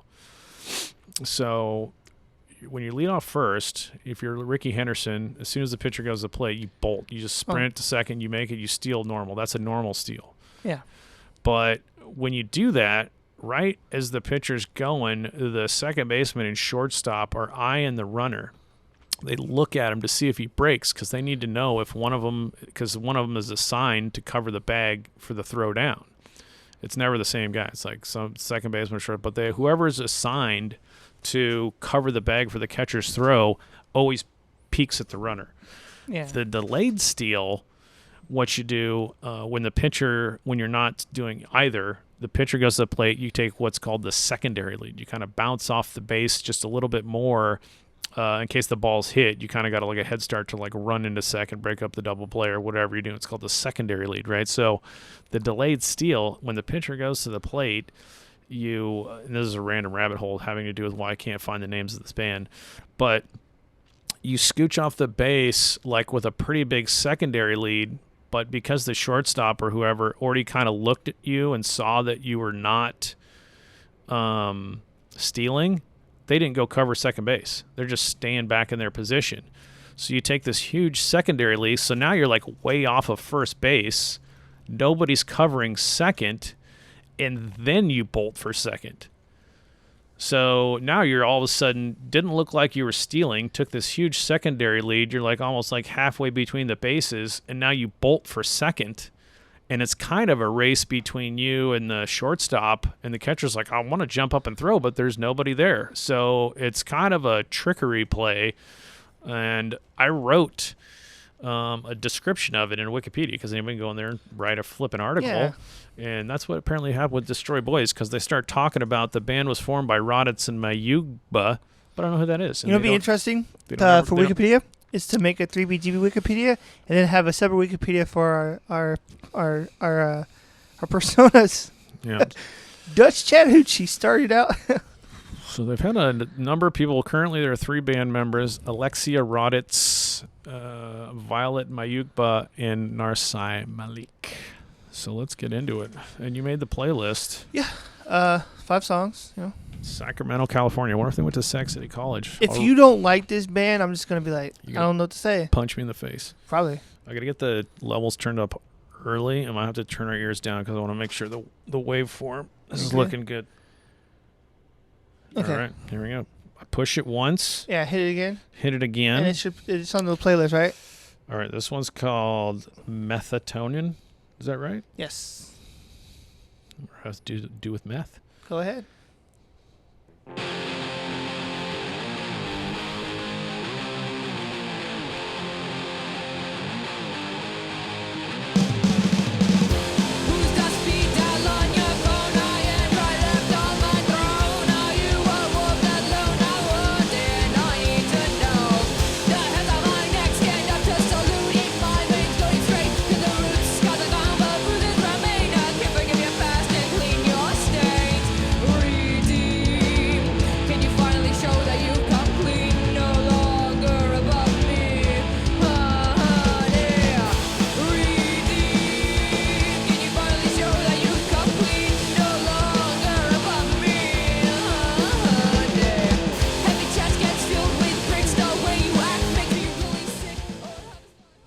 What do you think, man? Oh, sweet. They rock. That band's fucking awesome. Thrashing right there. Did I turn it off? I gotta pause it here because editing it down is always interesting. All right. Next one is I threw glass at my friends. Let's see what this one is. Let's see what's new. At my friend's eyes, and now I'm on probation. Okay, let's start that song over. This one's called I threw glass at my friend's eyes and now I'm on probation. That's a great punk rock song name. And I was thinking about like that last song. The song's even sicker. Where you just like get in the lyrics because, I mean, Hextalls and Dirty Kelly Gruber, that's pretty Dirty Kelly Gruber, what a pretty loser. hilarious. I got a feeling like these people might be more like straight-laced punk as a part to the Hextalls have a lot of funny songs, but these songs are serious or like songs. the Isotopes where you're kind of getting some humor in there. Yeah. This is just like musical expression happening here. All right. I threw glass at my friend's eyes. Now I'm on probation. Let's get it going. Play.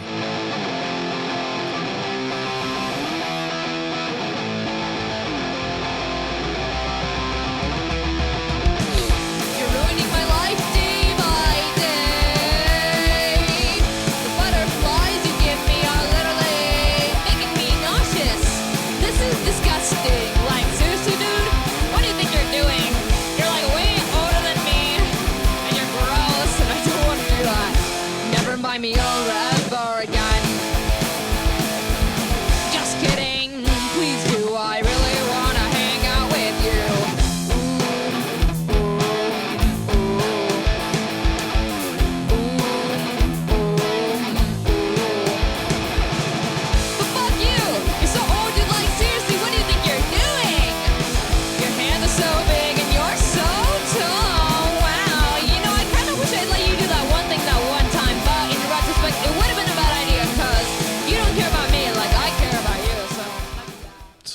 hilarious. I wish I would let you do that one thing at one time, but in retrospect, it would have been bad because I love like to the beginning of that song, like the drum build up, like it's like and it's like kind of low, but then it picks up and it's like it goes into the song. It's good vocals too, right? Yeah, I like her voice. It's really Yeah, cool. that's good stuff. Good lyrics, good vocals. This was called Cry Baby. All right. Let's get the levels up. I can't fade in. I can fade out. I just can't fade in. Just Oh, kidding. whoops. That's that one again. Cry Baby. Here we go. I wanna hear you say it. Don't wanna need to rephrase. I wanna hear you say it. Don't wanna need to rephrase.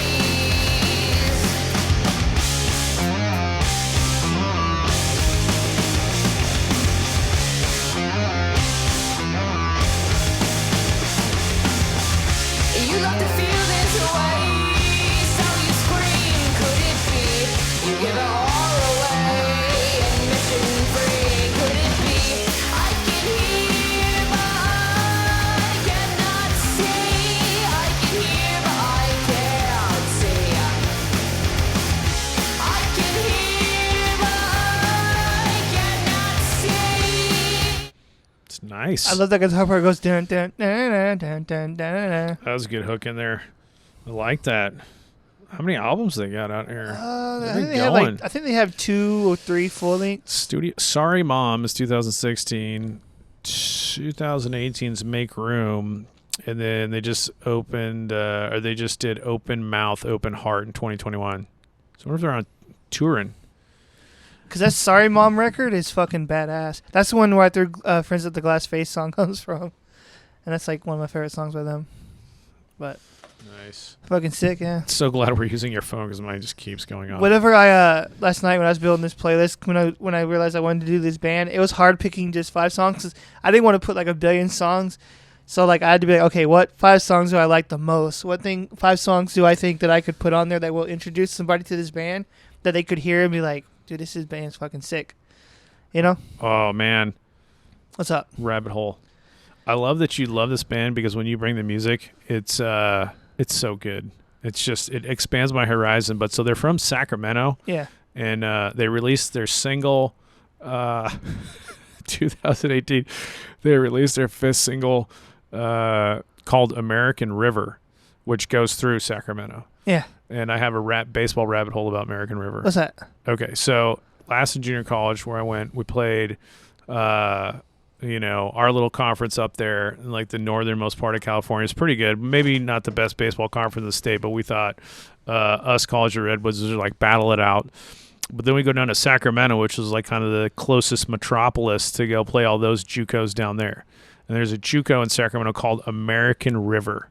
Okay, and there's a dude on American River by the name of Jason Landreth, and fucking call him, I guess, Lando or Landreth. He fucking killed us. He was like the one, like, it was, you hated losing at Lassen because our coach would just beat us down after, the great Coach Abney. But American River, this dude was jacking dingers. He's just ripping balls in the gap. And then he would kind of like, he had that showmanship level where, he's going to like point at the sky and shit when he steps on home plate. And kind of he was doing some like pimp level shit with, bat and gloves and wristbands and stuff that was just a little bit too, I guess I would just call it pimp level shit that you didn't see in JUCO, because that last one was all about team. Nobody's an individual. You just wear your shit the same way. Decide if we're all going socks up, we're all going socks down. It's a fucking team effort. But Lando had a little bit of showmanship about him. And we fucking hated him. We totally hated this guy. And I think we were playing a tournament down there, and we were like hanging out outside the field while American River, and I think we were shit talking him from the field. This was your teammate?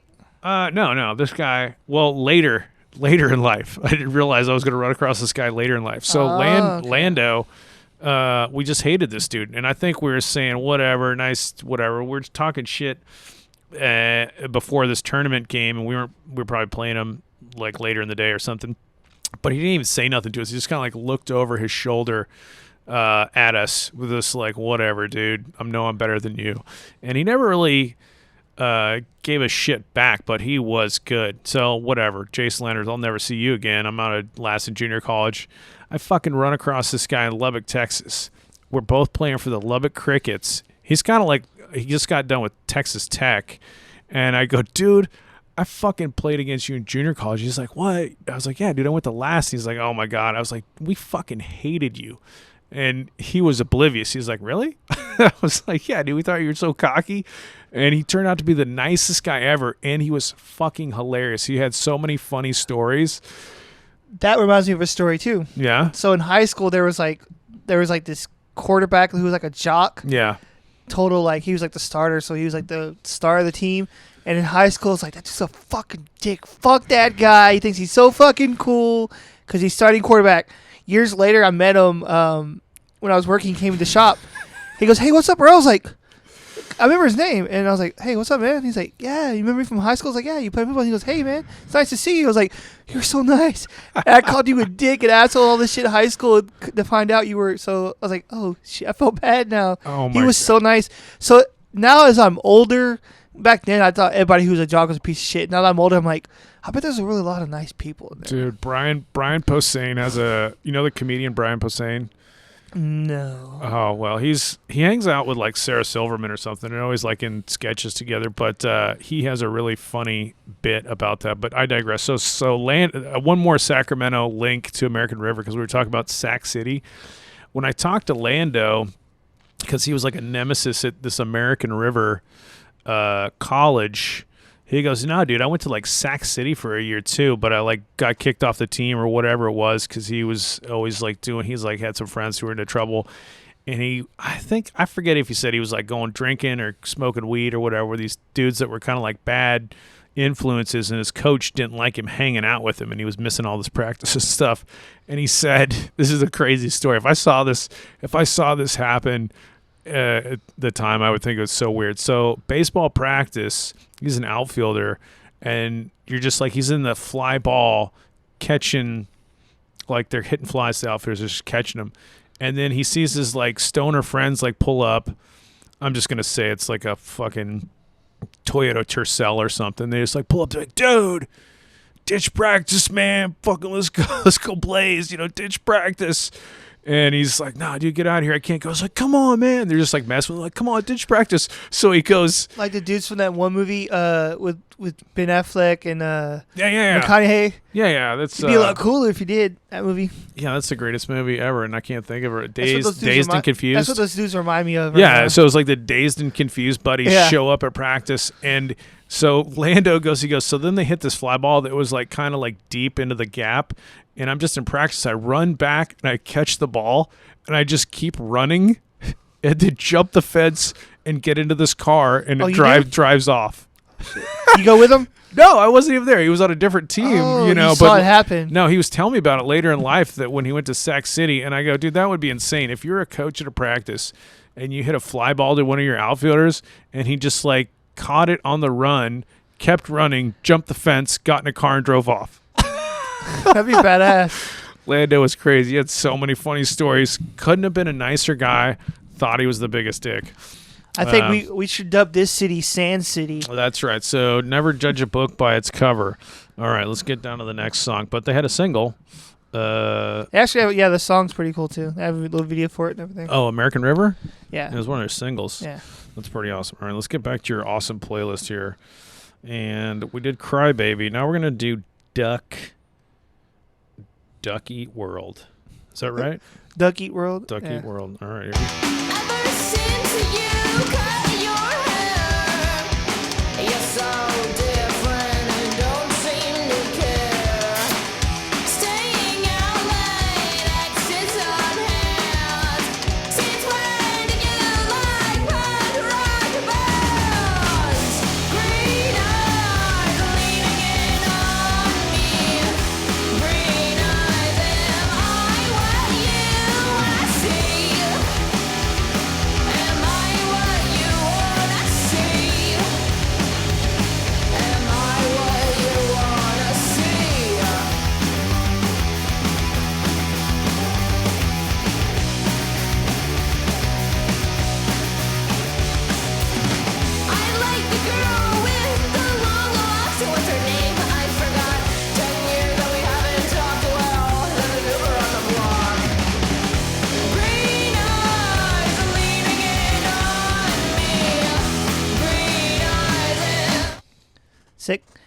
fucking love it. Yeah, ever since you cut your hair, you're different. Something's falling over here. Your I don't phone. know what. Oh god, I don't want to throw the thing in the ocean. This is awesome. Well, there's an ocean nearby, but Come up with a 5-track list that's spectacular, buddy. isn't there one more song? Or was that There the is last one more. Okay, There's I one. was There's gonna only say, I 4. think You always come up with 5 that are just. because it's hard to navigate through like a band's catalog and just pick just like Yeah. 5 songs. Um, Because I feel like 5 is a good amount of songs to introduce a band to somebody. yeah. So you're like, okay, I gotta pick 5 songs, and it's hard, man, because like every song is so badass, you know. So I like it, buddy. All right, let's go back. I can navigate this now. This one's called Muzzle. Song number 5. all right, Destroy Boys. last song of the day.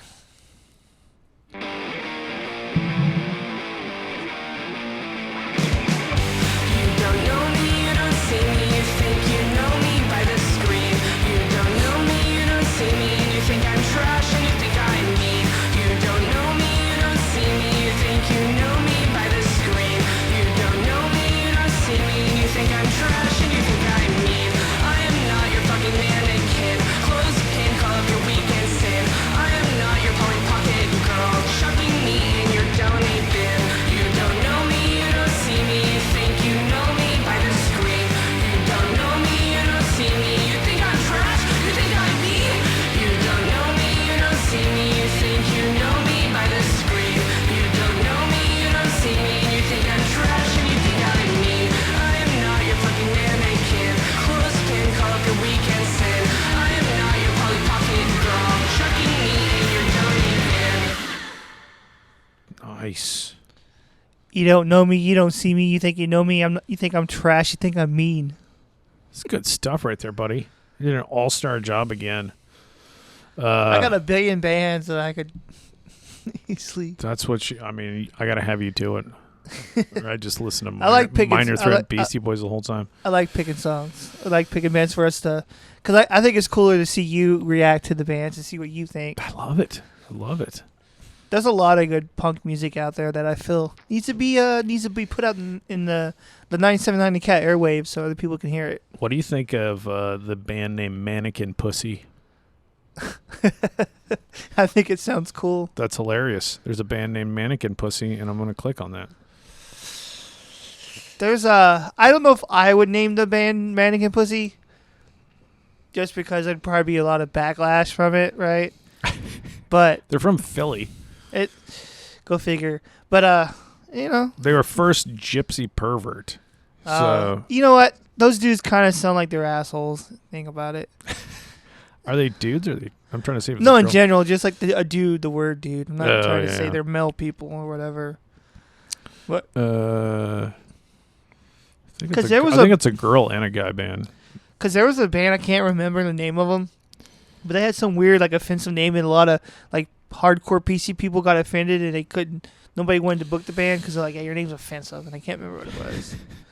That's one of the funnier band names I've seen in a while, though. I'm pretty sure Mannequin Pussy was like that. They're like, we can't book you with a name like that. That's pretty funny. I'm not going to lie. That is pretty funny. Well, we pulled it up, buddy. We got to get you out of here by 1. 12:30 because I got an appointment. Oh, okay. Well, I got to start getting ready at 12:30 because I have an eye appointment because I'm getting some killer new sunshades. Some new shades. I called them sunshades like I'm 80 years old. Hey, can you go get my sunshades out of my You cabinet? need to get the big, huge ones that go over the top. You know what's weird is what I hate. Speaking of big glasses, is when people wear glasses not to see, but they wear the ones that just have plastic in them. You know, instead of lenses for a fashion statement. It's like fashion statement. if I didn't have to fucking wear glasses, I wouldn't. I hate wearing I glasses. had glasses forever. Here's the sad part. I had glasses forever, then got LASIK. Is that like a real bad astigmatism? And then Yeah. that was sweet. So then no glasses, no contacts. But now as you get older, your eyes start to go, guess what, bro? I'm going to fail again.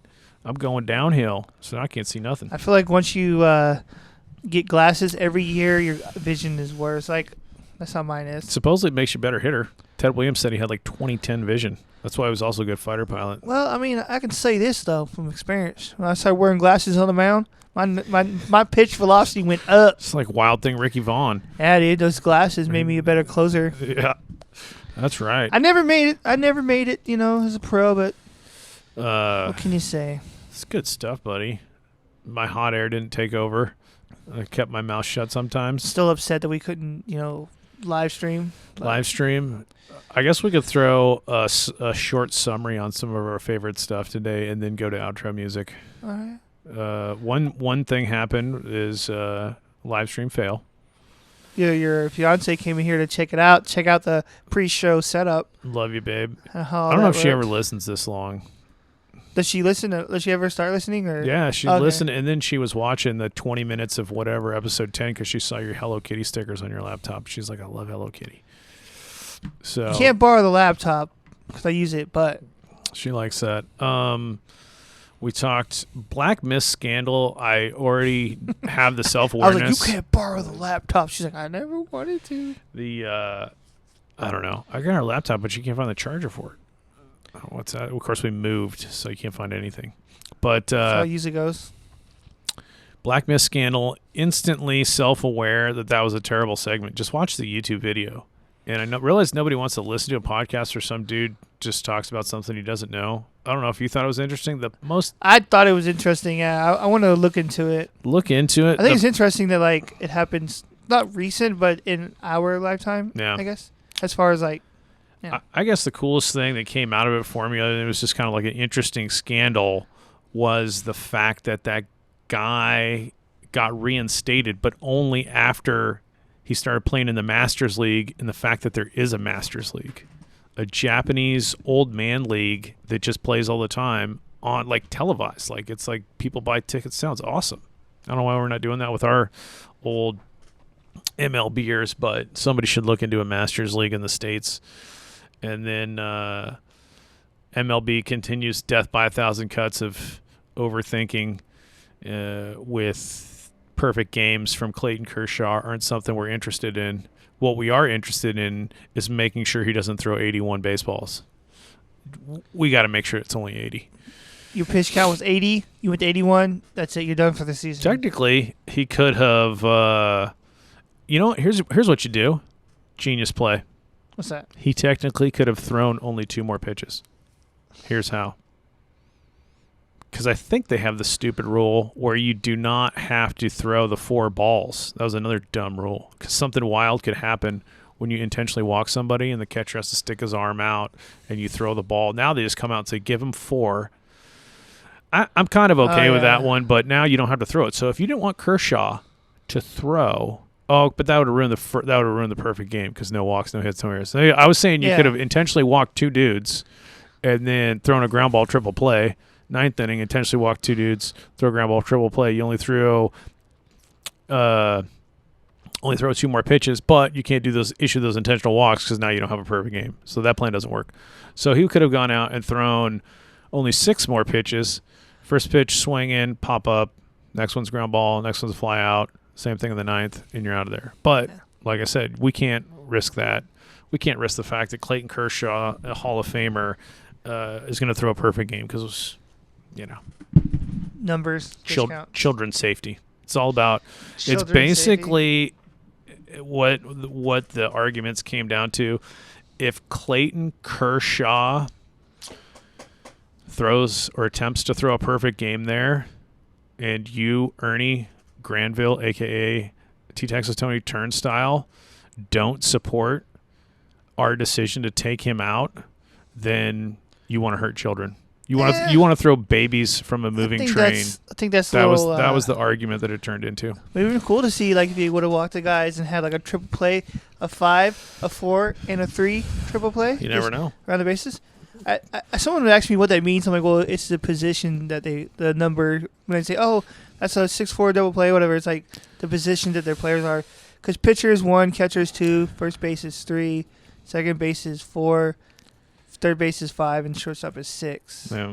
And so that's how the double play. 5-4-3. Yeah, like, oh, what's a 6-4 double play? It's like whatever 2 players. Yeah. It's like a number. It's sad though that basically a perfect game chance got turned into a debate on children's safety. But anyway, that's another one. Black Mist scandal, that Destroy Boys, great.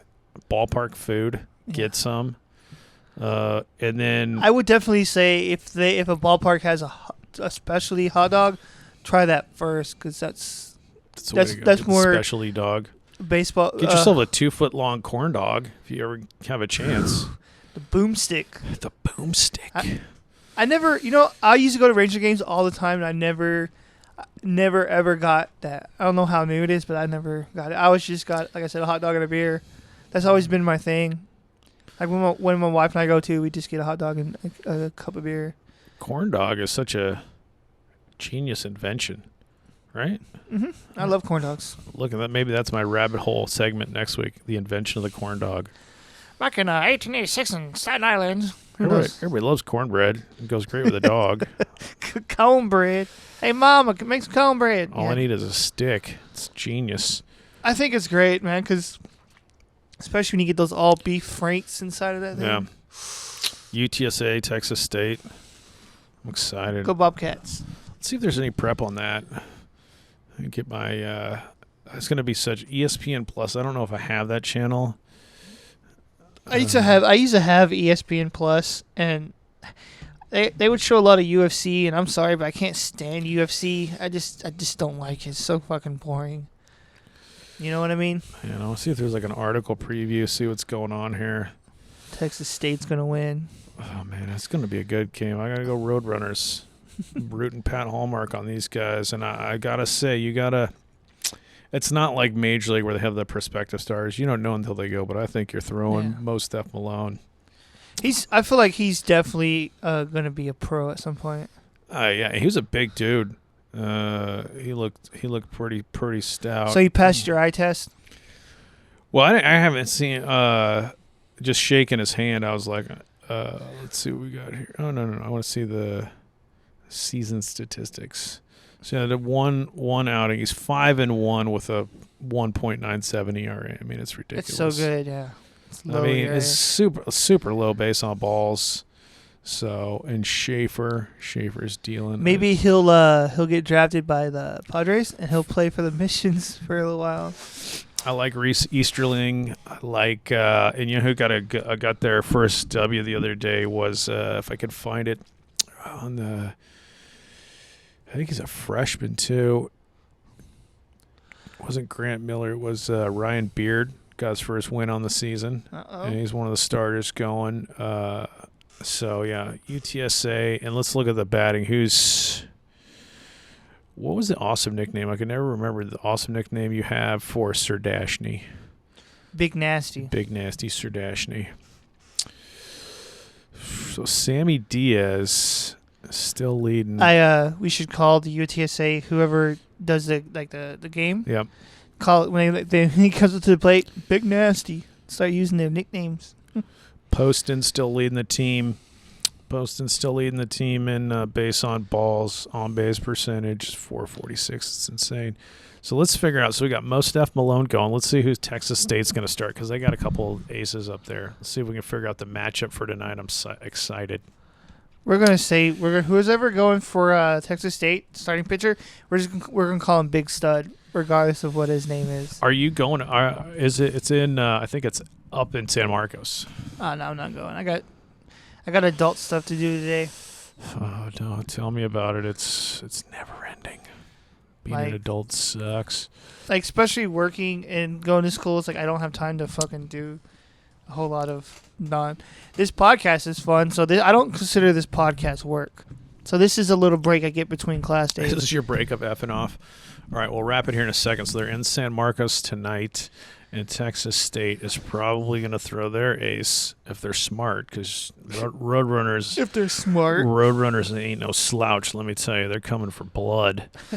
And honestly, just on a real world level, I feel like a Roadrunner is going to run up real fast like the Warner Brothers Roadrunner, jump on the back of the Bobcat, and then claw its eyes out with its talon and take it down. That's what You have a right to your own opinion. Okay.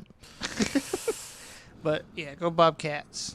HTML. All right, let's take a look at the stats. I want to see pitching season statistics. There's old Dalton Sheffield, 7 dingers, hitting 368. A future MLB player as well. Yeah. Nobody's I got s- as many base on balls as Poston. I say Walk your way to the major leagues. I'll say Tampa Bay Rays. If you want a future star, be keeping an eye out. So for starters, it looks like you got Levi Wells is 4-1 with a 2.52 ERA. You got Zeke Wood 3-1. Both those guys have 50 innings pitched. Next up, starter maybe is Tristan Dixon is 5-0 with 36 innings pitched. They got some good arms up there, but UTSA is making contact, my friend. So that's going to be a great game. I don't know if there's any way I could record it or get ESPN Plus on like streaming, but that would be awesome. I'm sure you can find it somewhere on YouTube or something. There's always somewhere. All right, bud. What else? I'll just throw it over to you. Close it up. If you got anything, any saved nuggets on us. No, nothing that. Streaming is impossible. Yeah, I need to purchase a new cable. That's one thing. we'll figure it out. I'll maybe bring my other little streaming box thing that I have. I said box. What's that little capture card I have? Yep. See if I can get it to work. All right. Because I watched all these videos like you did. I plugged up the capture card to the USB, and I used the HDMI cable. Right. Yep. I plugged everything in the way it said to. The instructions, and OBS is black screen. It's craziness. The audio is picking up, and I know it's the camera audio because when I tap the camera, the bars go up, right? Can cell phones be used for that? Like old Yeah, cell phones? you can use. But I got to get like an adapter, right? We can even use these.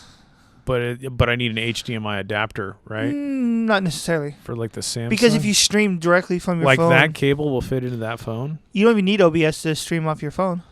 Oh, I'm saying if we wanted to go through like that. Oh no, yeah, if you wanted to. Yeah. Can you stream to YouTube from your phone? Yeah. Okay. You can even live stream through Instagram or something. I mean, the quality, I don't know how this. You might have to if you wanted to hook it up to the computer, you probably would. But like, if you just want to have the video, record right. because you could record the video, like live stream it on your phone, Crazy. and then go back later and match up the audio, right? And have this is what you watched us live, but this is what it sounds like with the actual voices from the microphone. Because our crazy 20 minutes got I thought that was cool. tons of views, tens and tens of views, as Mayhem says, tens and tens of views. 28 whole views. However, we do on YouTube now. We have 22 subscribers. It's amazing. I tell everybody, get your hopes up for the live stream because we're coming with more technology. But I'm going to outro it here, buddy. I'm just going to get it going and fade in, and then great show, Dutch. 21 subscribers. Out we go. It's good bump music right there. 3BGB.